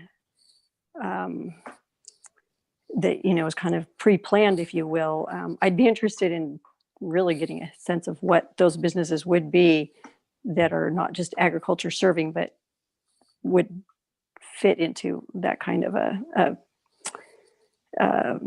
designation. Because, you know, commercial reads commercial. It doesn't read agriculture, even though you may be serving agriculture, if that kind of makes sense, except for the feed store, maybe, because you have big bush, you know, hay bales around that could read more agriculture. But that's my concern is I don't want to open up a potential for something to masquerade as something that it's really not. I think this was in direct response to the BEM, which was essentially an industrial park. And so it was to try to encourage more agricultural focused uses on Sierra College Boulevard. And comment in the chat from Miguel, there should not be a business park on Sierra College. He would take it out. You can do all of these things in the agricultural area. Secret Ravine. No one want to change Sierra College from agricultural. Do not change the visual effect.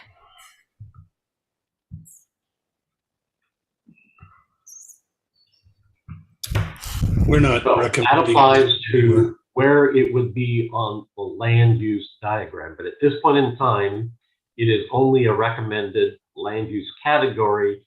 And the question is, which we have not addressed and this committee is not addressing, is where that might go. The question is, does this make sense to have something that encourages agricultural with a business park? And the question for you, Ramona, is the language in there strong enough that would protect it from being something that you don't think it should be?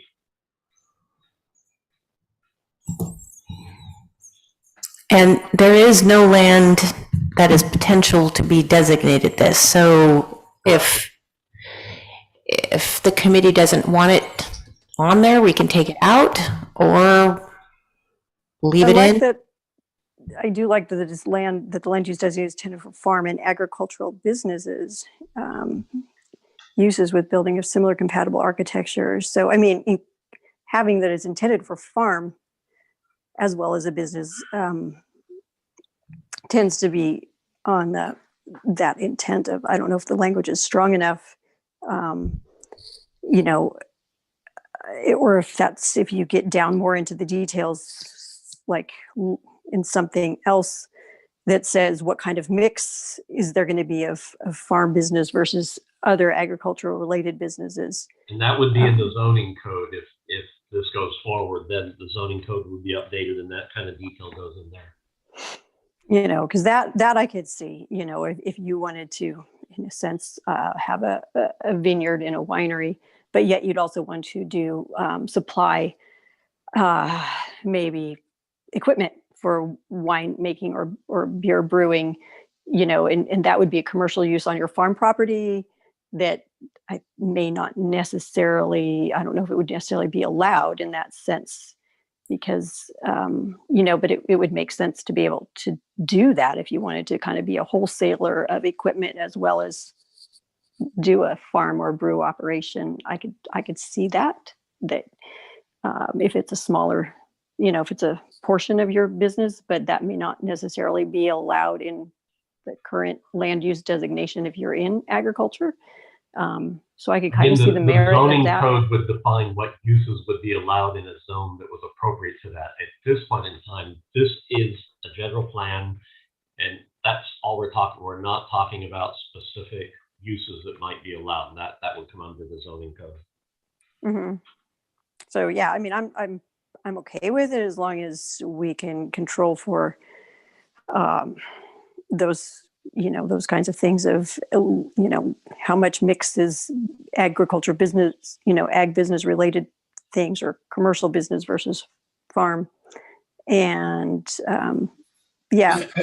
I think this is, I love the idea of it. I think it's great. I think in practice, it's really difficult to require someone to have an empty building once it's been built.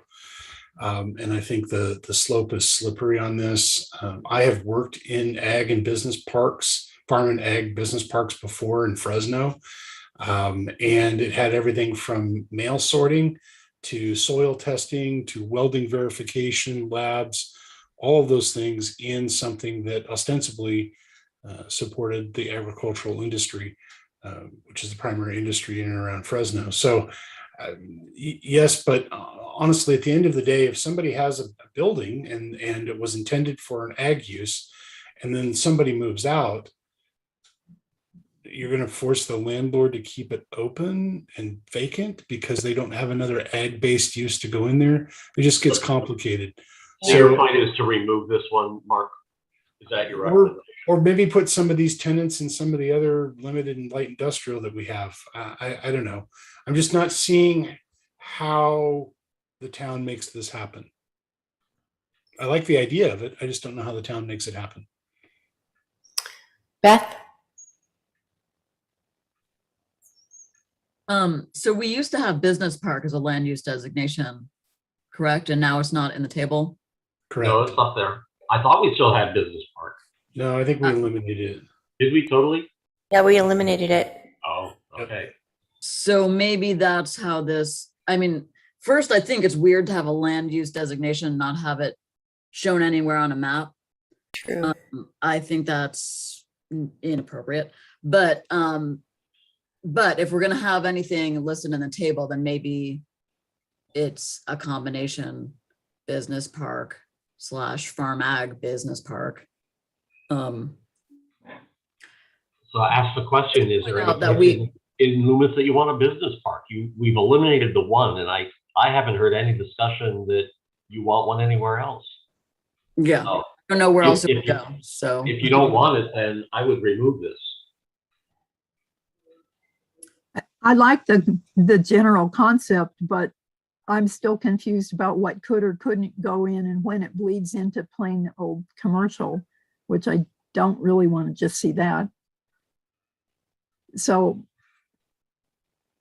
I like the concept, but I don't know how it works, actually, how it would work. I Maybe we recommend should you just eliminate take it out. Anybody disagree with taking it out? Gone. I'm sorry. I'm still just trying to understand the thought process behind it. And one question I have is, was it because, as you look at Sierra College Boulevard and as it heads up north towards Lincoln, was it to try to, again, preserve more of a agricultural use or, some kind of preservation with the appearances? Because, everything from Rockland and everything from Lincoln, so everything on both sides of it is going to be changing dramatically. And so how do we, protect it or preserve it, but still make it, financially viable? I remember some of the conversation led to agritourism, things like that, and along the Sierra College, area as being good for that. But again, nobody mapped it. It was just kind of a concept to keep something happening in the RA zones. that could be profitable and touristy. I don't think there's any penalty for it coming out. And if we like the text, then maybe we put it in some of the narrative of the plan. But honestly, I don't know how you get there from here. I think the traditional industrial, retail, residential lines have all been blurred very significantly the process of the last couple of years. And I don't think you're putting the toothpaste back in the tube. So I think we're going to end up with a different future than our predecessors would have thought about. So in that context, I'm not sure it matters whether it's in here or not. If somebody has an ag business that they want to do and appeal to ag tourism, we can find a spot for them in the general plan, or we give them a specific plan and work through that process with them. Or they'd come in with a specific general plan amendment, zone text amendment, and take it through the other channels to designate where that's going to happen at. Precisely. So I thought it was great. Participate in the discussion. I'm just not sure how we make this one work. If this were still in and somebody came in to get zoned that way, they would still have to do a zone change. They would have to do a general plan amendment and a zone change. That's correct. But at least it would give them a starting point. So I think, Mark, the thing is, let's take a look at putting this as one of the policies within the general plan that the town is encouraging agricultural uses. I think we have policies like that, but let's take a look. Yes, we do. Let's take a look that we make sure this thought is covered within the policies. And maybe include agritourism in the policies so that at least people are thinking more in that direction a little bit. I believe we have those in the policies right now, Gene. So Okay. yeah. Okay, so now we're down to, I'm sorry, is it the will of the committee to delete that line, that row? I think so. Okay. And then limited industrial. Now you may recall this is the type of industrial that backs up to the homes out there, and that has not been a positive experience necessarily for either the residents or the businesses, I would imagine. And then we have light industry, which is literally across the street. Those definitions have not changed, have they, Mark? They're still the same, no changes? No. Although you have me going back to the original plan regularly now to make sure. And I think the issues in the limited industrial zone will come out of the zoning amendment to specify uses that seem to be problematic next to the adjacent neighborhoods. Correct. Yes. Like rifle ranges. That's in there right now. Per tree. Right.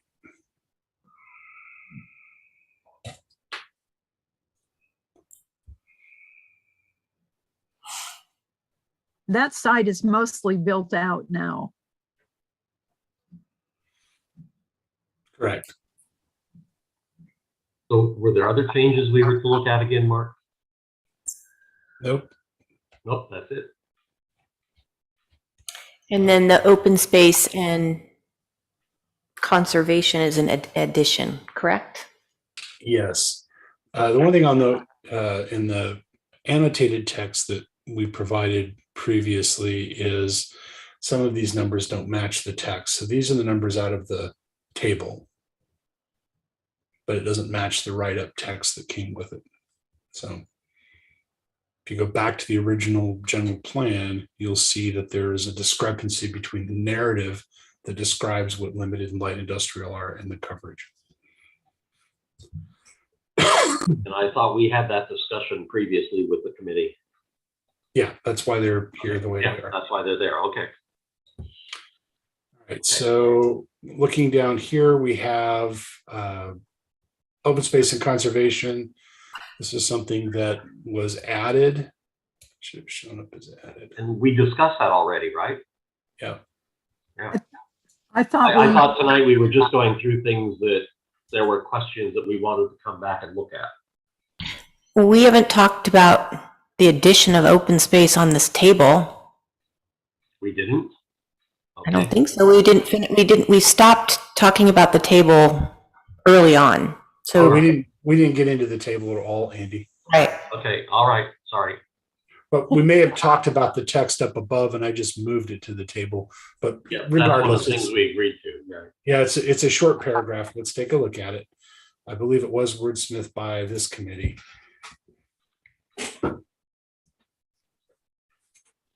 I thought there was still a question. We did wordsmith it, but then I thought we also discussed, do we need it? Do we want? I think to you definitely need it. Absolutely need it. Because there are going to be areas of the town that you'll end up getting either through dedication or preserving through easement.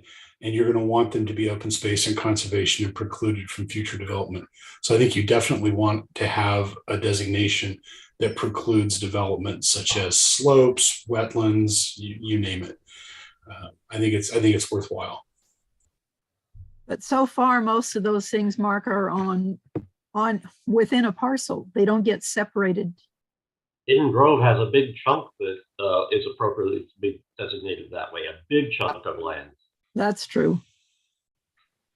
And I'm guessing there'll be And other- Turtle Island has areas that should be designated this way when it's developed. So I think, Okay. yeah.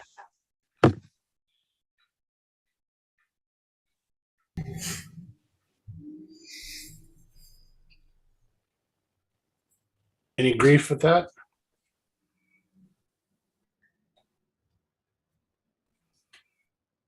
Okay, so how does the committee feel about the table as a whole? Are we good? Can we put this one to bed?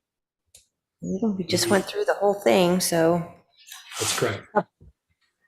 So this column's going away.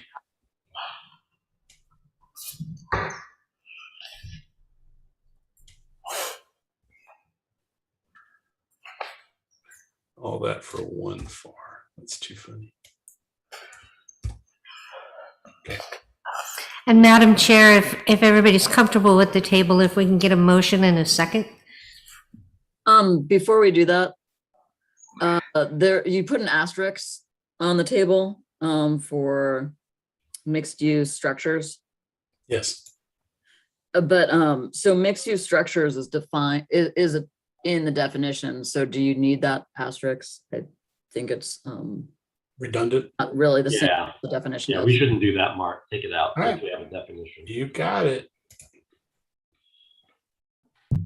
Miguel also has a question in chat, or he says he has a question in the chat. We don't have the question yet. Miguel, go ahead if you can unmute.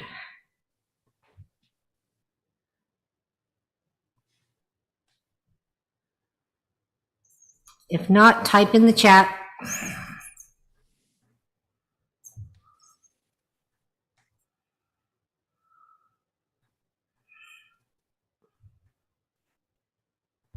You are unmuted on my end.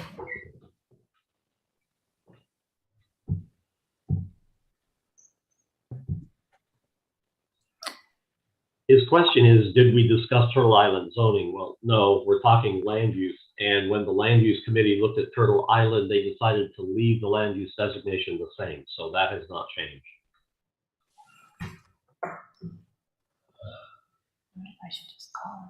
And it's a little late in the process to talk about it now, but I'm sorry that we did not get around to looking at all those, 12 or 14 houses at the lower part of Turtle Island to see if those people still wanted to be tourist commercial, or if they would have preferred after 20 years and nothing happening, if they really would rather have just left it as some kind of residential, because at the time there was a project on the board and they were all sure they were going to get to reap the benefit of that. And they didn't for 20 years, and who knows when or if. And I would have liked for us to ask those people, do they still want to be tourist commercial? And we didn't get to that. So I think it's too bad that we didn't at least find out. Well, the town doesn't go out and ask people if they like something or not, but they will be notified. They have been notified already about this general plan process. And when it goes out for the EIR, they will be notified again of the land uses that are recommended. So That's how the town does it. The town doesn't actively go out and talk to property owners. I have Miguel on the phone. I'm going to put him on speakerphone so he can ask his question, okay? Yes. Did you discuss Turtle Island tourist designation? Oh, Yes. sorry for the, can hear him. Miguel, we did talk about it. Okay, there's a problem with that designation. Okay, what's the The problem? way it now, okay, the town has no control over the amount of tourist commercials that can go in there. It would be better to take out the residential component and put that into a separate zone on that piece of property. Okay. Ooh, so I can hear you have an echo. We heard you clearly, though. My recommendation is Miguel write a letter to the planning commission and let them discuss it when the land use diagram comes up and when this text comes up. That would be an appropriate time to discuss it. And just to be clear, though, in tourist destination, that one is mixed use within the structure, so we can't just put residential without it being, and do we have that one designated as like retail on the bottom and then residential on the second or third floors? That would be in the structure. Yep. Okay. And anything like that on the floors, whatever, is not in the general plan. Again, that is a zoning code amendment, if there's anything, not in the general plan. Okay.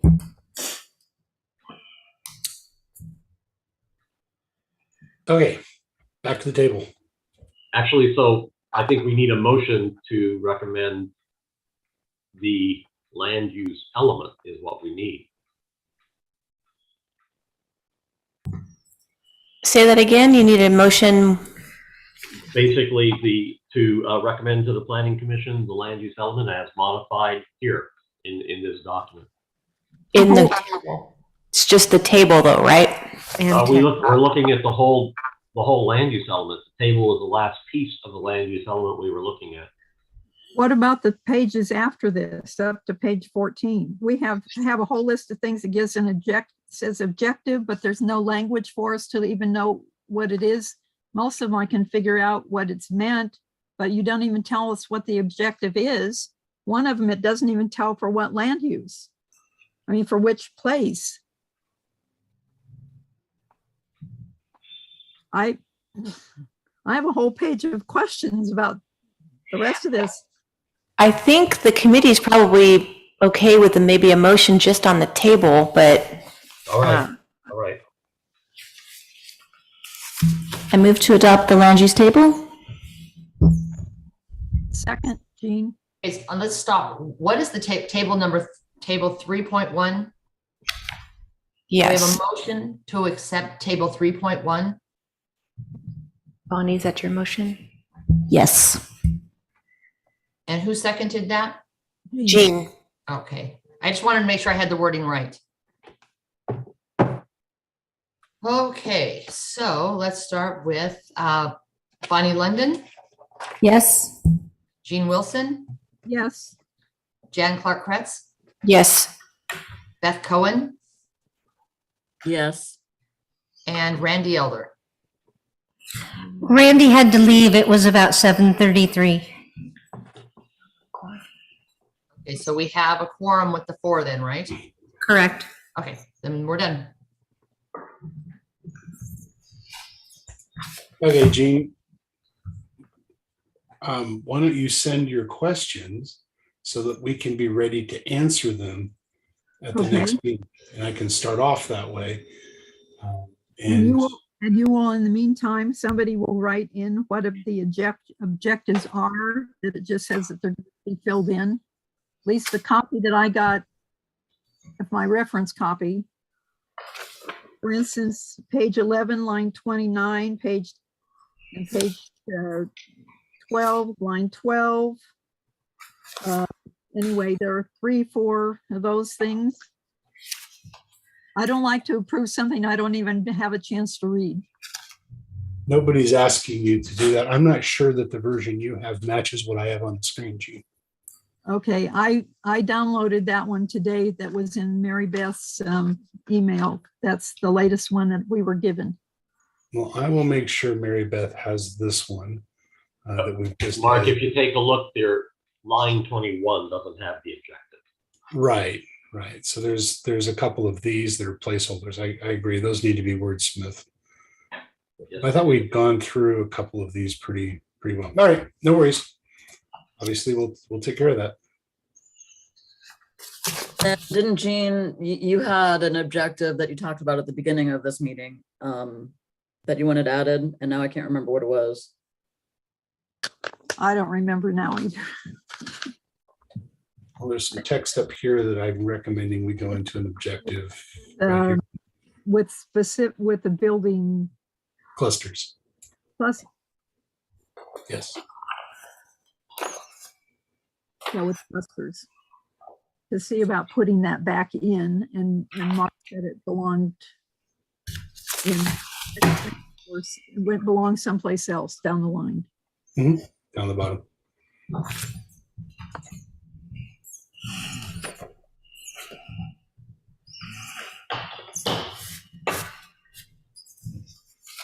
Okay, well, we've gone through the heavy lift of the table, and all that leaves now is the wordsmithing on much of this that the committee's already seen various pieces and parts of, but having it in a single point.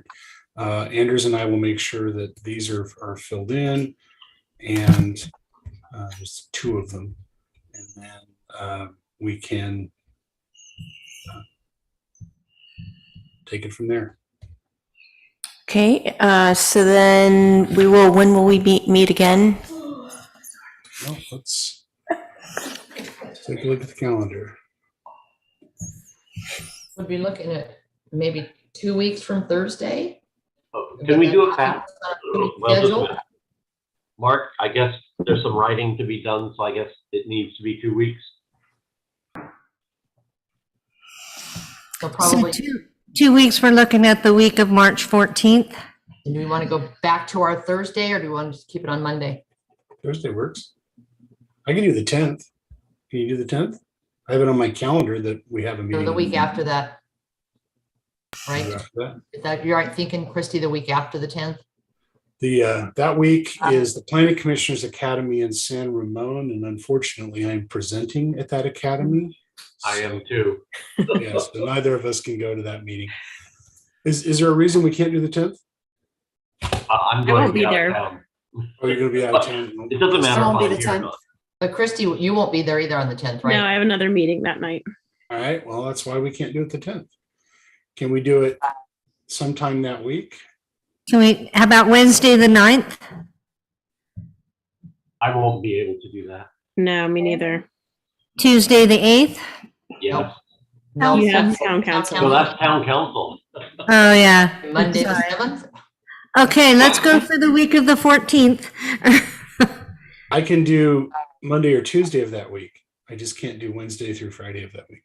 I can do Monday or Tuesday also. I could do Tuesday, not Monday. I can't do Monday either. I can do Tuesday. Tuesday? Mark, I won't make either, but I think that's fine. What? Okay. So I what's think the you can date on handle that it. Tuesday? So the 15th? Tuesday, the 15th at 6 o'clock. Right. I will send out a confirmation email to everybody just to make sure that we have a quorum before we get too far down the road. And the committee members are okay with that? Beth, are you okay with that date? I don't think I heard you. Oh, you're okay? Yeah. Okay. All right. Thank you all very much. We certainly got a lot accomplished, I feel, today.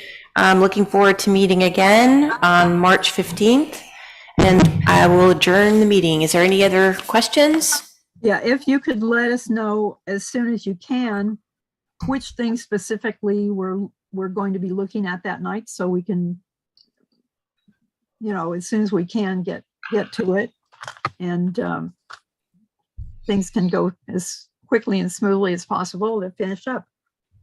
Great. And Thank you, Jean, everybody. Jean, if you could give Mary Beth your questions, then Okay. we can actually roll on that. And then if you have any of the let's be kind, typographical type grammarian things that I need to fix in the document, if you slide those my way, I will make the changes in check change mode so everybody can see it, of course. But I can get all that done ahead of the meeting, and then we'll have a new and improved land use element to look at. Thank you. Yes, let's please orient and not orientate. Yes, amen. And I've gone through and I think I've taken out all the located at because that's just redundant. All right. And we'll also discuss the high density areas at the next meeting as well. Yep, be thinking of sites because we have to select some to hand on to the commission and council to redesignate. And we'll have a nice table for you to take a look at. Great. And we need some information on why we're doing this now rather than taking time to do it carefully when we've got 3 years. That's something We don't have 3 years anymore. We don't have this law changed. We're done. We have to get it done now. It's a general plan designation. This is the time to do it, Gene. It's not taking careful 3 years to do anything. So we don't have 3 years. We've lost a year almost at this point. Oh, because, Christy, that's because, Because it goes from the date that your housing element was due. Right. oh, it was due, not when it was accepted. Exactly. Precisely. which was So May. May it'll be a year. And it's going to be May of next year, probably before you adopt. So you're basically down to 12 months. But whatever we do now, there's no turning back, because if we don't like what we did, Whoa. Sorry, we have a train issue here. okay. No, I think it's marvelous. Let the train go by. Okay, go ahead, Jean. Well, I'm concerned that if we rush in, if we hurry to get this done and haven't had a chance to look overall at the big picture, which is something I feel like we're doing a lot of reactive stuff and not proactive on the general look at what we want to do on housing. We're kind of reacting to our need on affordable housing and not looking at the bigger picture on overall housing. And if we misdesignate something without carefully thinking it through, we can't back out of it because we'll have to redesignate something else to replace it. So I think we need to be real careful on what we're doing on that. I agree we need to be real careful, but we've also spent almost 2 years to getting to this point, studying every square inch of this town with several committees, none of whom have come up with a place to redesignate to meet our needs. So at some point, there has to be some leadership that says, here's a list of 5 or 6 properties that we can redesignate. That's all we're asking for. We're not asking for specifics, but there aren't very many choices that we have. And I don't think we can afford to kick the can down the road any further. What if the property owners don't like it? Then they'll have their opportunity to talk to the planning commission and to the city council or town council at that time. But at a certain point, we have to designate land that we feel is appropriate for housing. So far, we've been going the other way.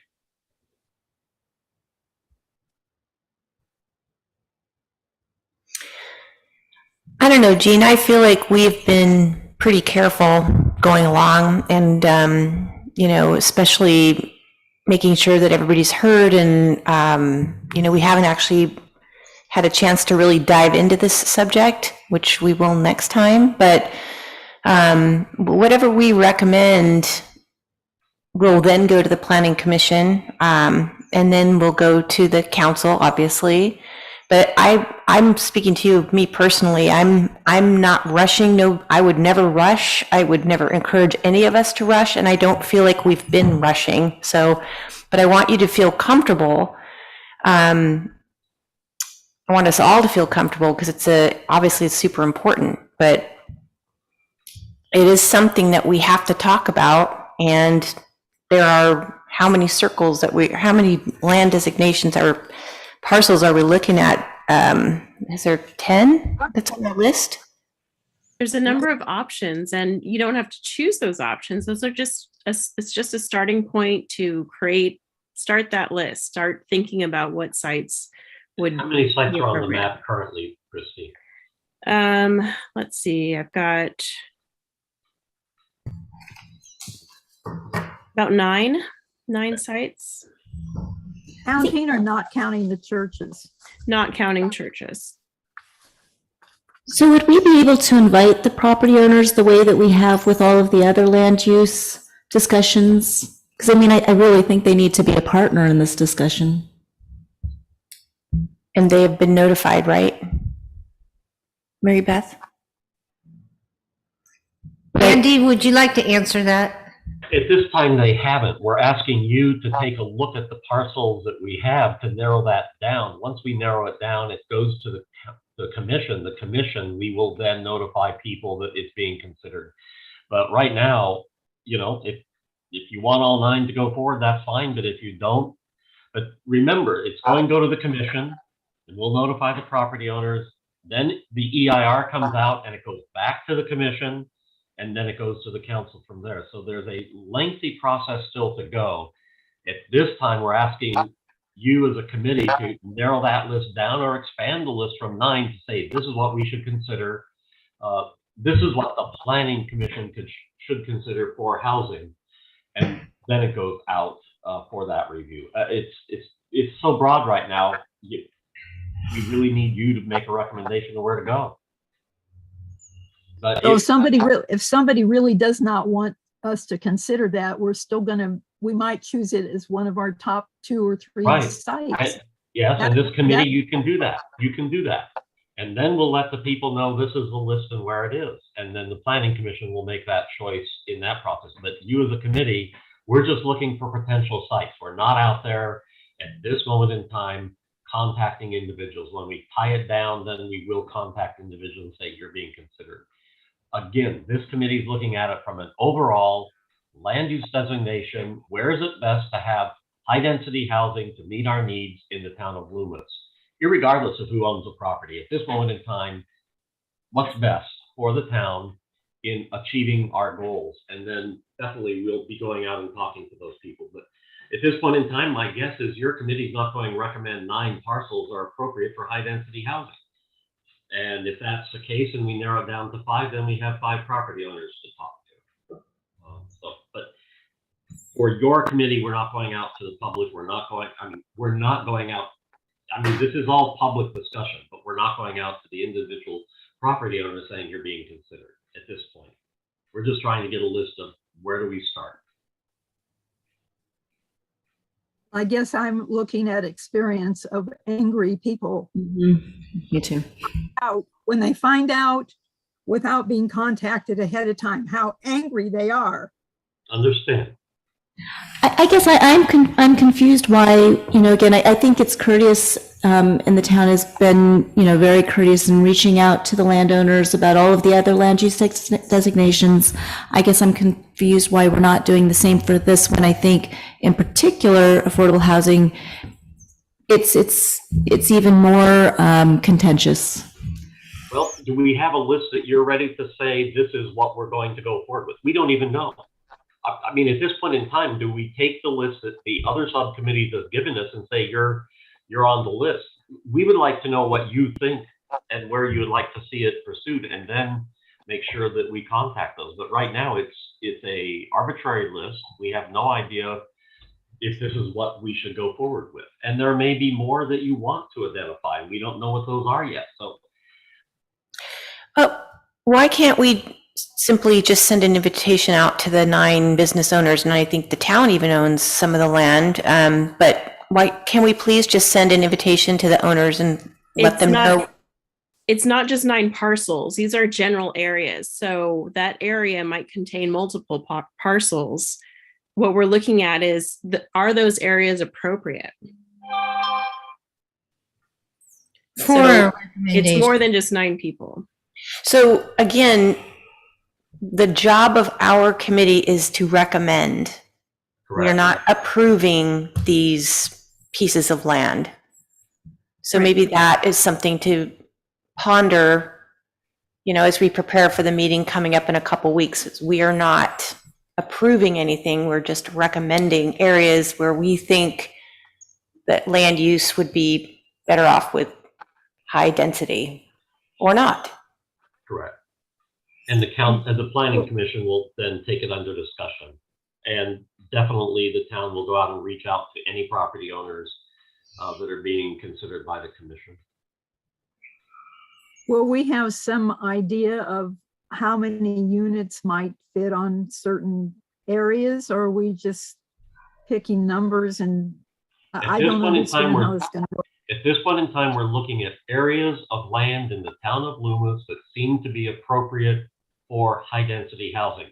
And you as a committee could say, hey, we want areas next to a major road. We want areas close to a commercial. We want areas that are not isolated. I mean, there's things that you can do to say, these areas are appropriate, and then we can begin to narrow that down. But at this moment in time, we don't know. It's where in the town of Loomis do you as a committee recommend high-density housing be placed?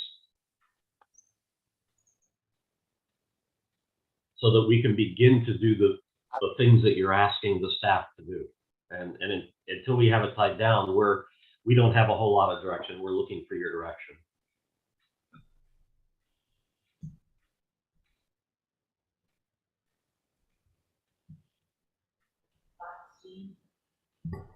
Your thoughts, Jean?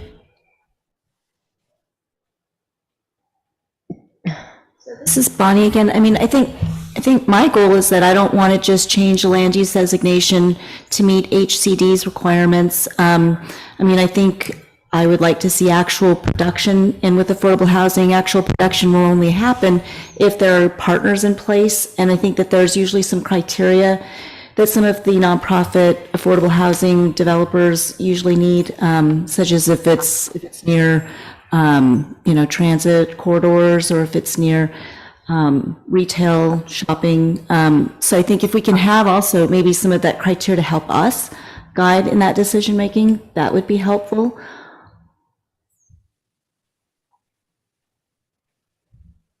If it does help, the major criteria for funding for affordable housing is the TCAC opportunity area designation. You have to be high resource. Loomis is entirely high resource. So from that perspective, there's no concern about funding. What kind of funding are you talking about? California Tax Credit Allocation Committee, which is a primary funder for affordable housing.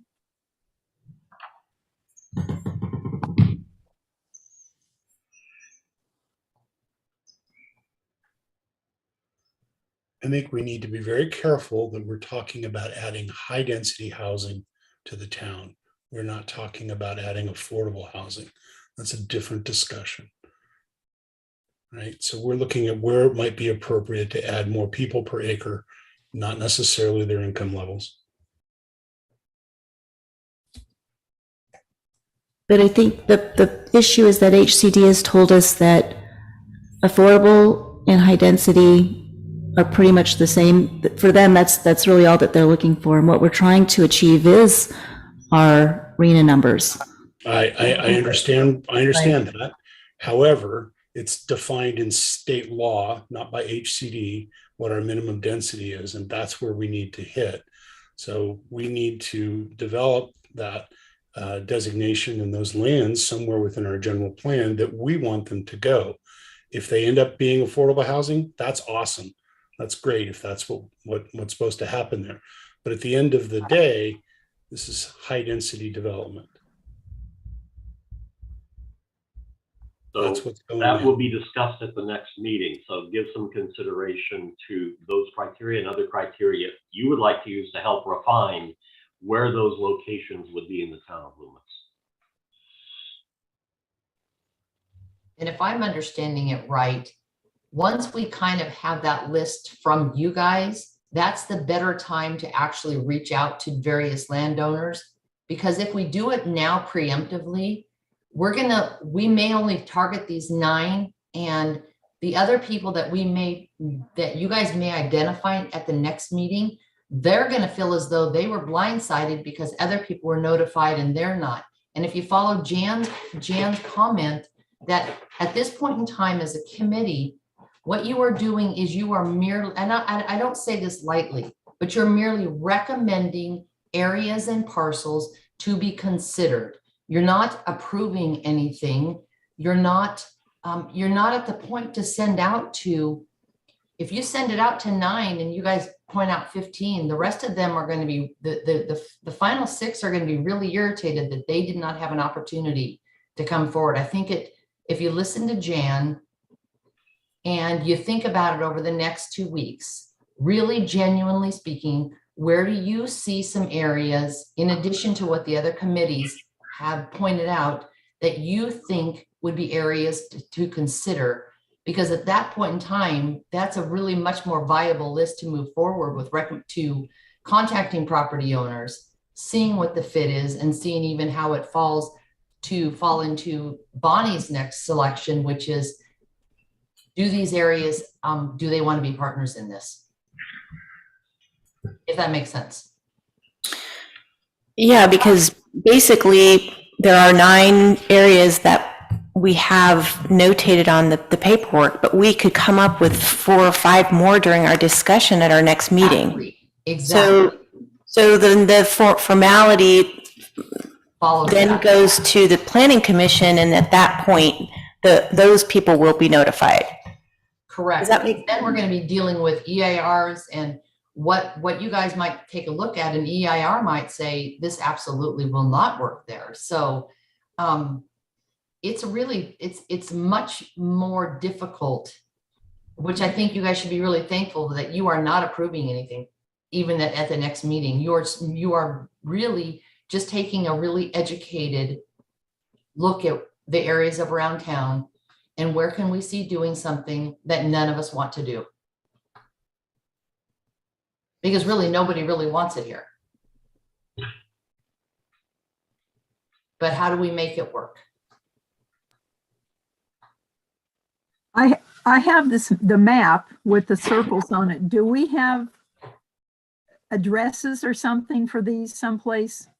At So we some can- point in time, we will. After next week, when you guys really take that list down, Gene, then we will be able to track APN numbers. And then from the APNs, we can find property owners. And then from there, work into some type of a viable list to notify them. I'm talking about for our use to know what, some of these circles are, I can kind of figure out, but some of them I'm not sure. These are just recommendations from subcommittee members and from areas. the surveys about areas. So it'll say, the comment was say, it should go on the Turtle Island site, or it should be located near Sierra College Boulevard in Rockland. Those are the comments we're going off of. So these circles are big, they're broad, and they're not necessarily talking about one parcel over another. This is where you guys can really hone in on that list that's existing. Kind of pay attention to what the types of areas they're looking for. And you may see a few more areas that you think might be able to fit small pockets of high density housing. And you may find that the areas identified are not appropriate. We're trying to refine this list so we can do the things that you would like to do, but we're not going out to the public unless we went out to all residents in the town of Loomis that your property is being considered for high density. Is the only thing we could do at this moment in time that would be an appropriate thing to do is tell every property owner in the town of Loomis that we're considering you for high density housing to meet our needs at this time. Exactly, because nothing is defined yet to or even refined to a point that we could pinpoint APN numbers and find property owners for those. But one thing is this committee has had the most time vested in the in looking at the community block by block. And you guys are the kind of that final catch-all. Many of you guys have been on the other committees anyway, to really see what it is that the flavor is. And Is it a big responsibility? It is. But again, you guys are not approving it. You got to help, really give yourself a little bit of a break here. Is that whatever you come forward with, you're not approving it at this point in time. But you are looking at areas that may work. And the EIR may look at those same areas and say, this one cannot work and this is why. So you do have to approach a swath that is much broader than perhaps you need. So from the very beginning, I mean, I think I've been pretty open and repeatedly said that I'm not comfortable with just a very small group making decisions for the entire town until we have adequate public input. And I know that there have been a lot of different efforts made during COVID, unfortunately, to try to get that public input. I think the last is the surveys that are on the town's website. And I'm trying to remember exactly when those are going to be going out. Is that once the recommendations that the land use committees make, then it's going to go out to the general public so that the planning commission then has input that they can actually use from the public? Is that the process, or maybe you can? The process is, once you as a committee make a recommendation on the land use element, that you're the last committee to do that. We're waiting for that to be done. Then we're consolidating all of the recommendations that we've received from all the committees into a single document that will go to the planning commission.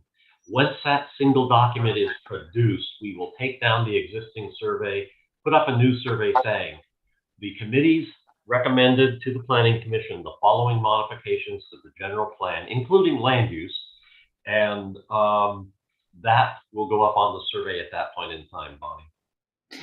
And so I'm sorry, will that survey go out before the planning commission? It will go out as soon as we draft the document. So we have that document ready to go and it's released.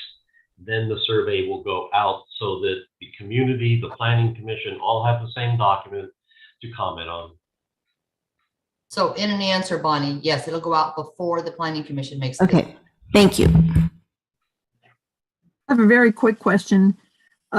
If we happen to be thinking about what are some other possible places, what would be the minimum property size probably that we should even be considering?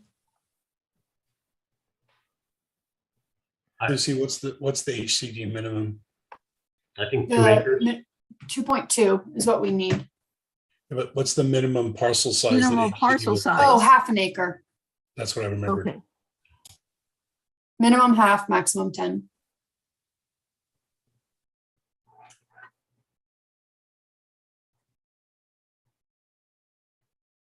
Thank you.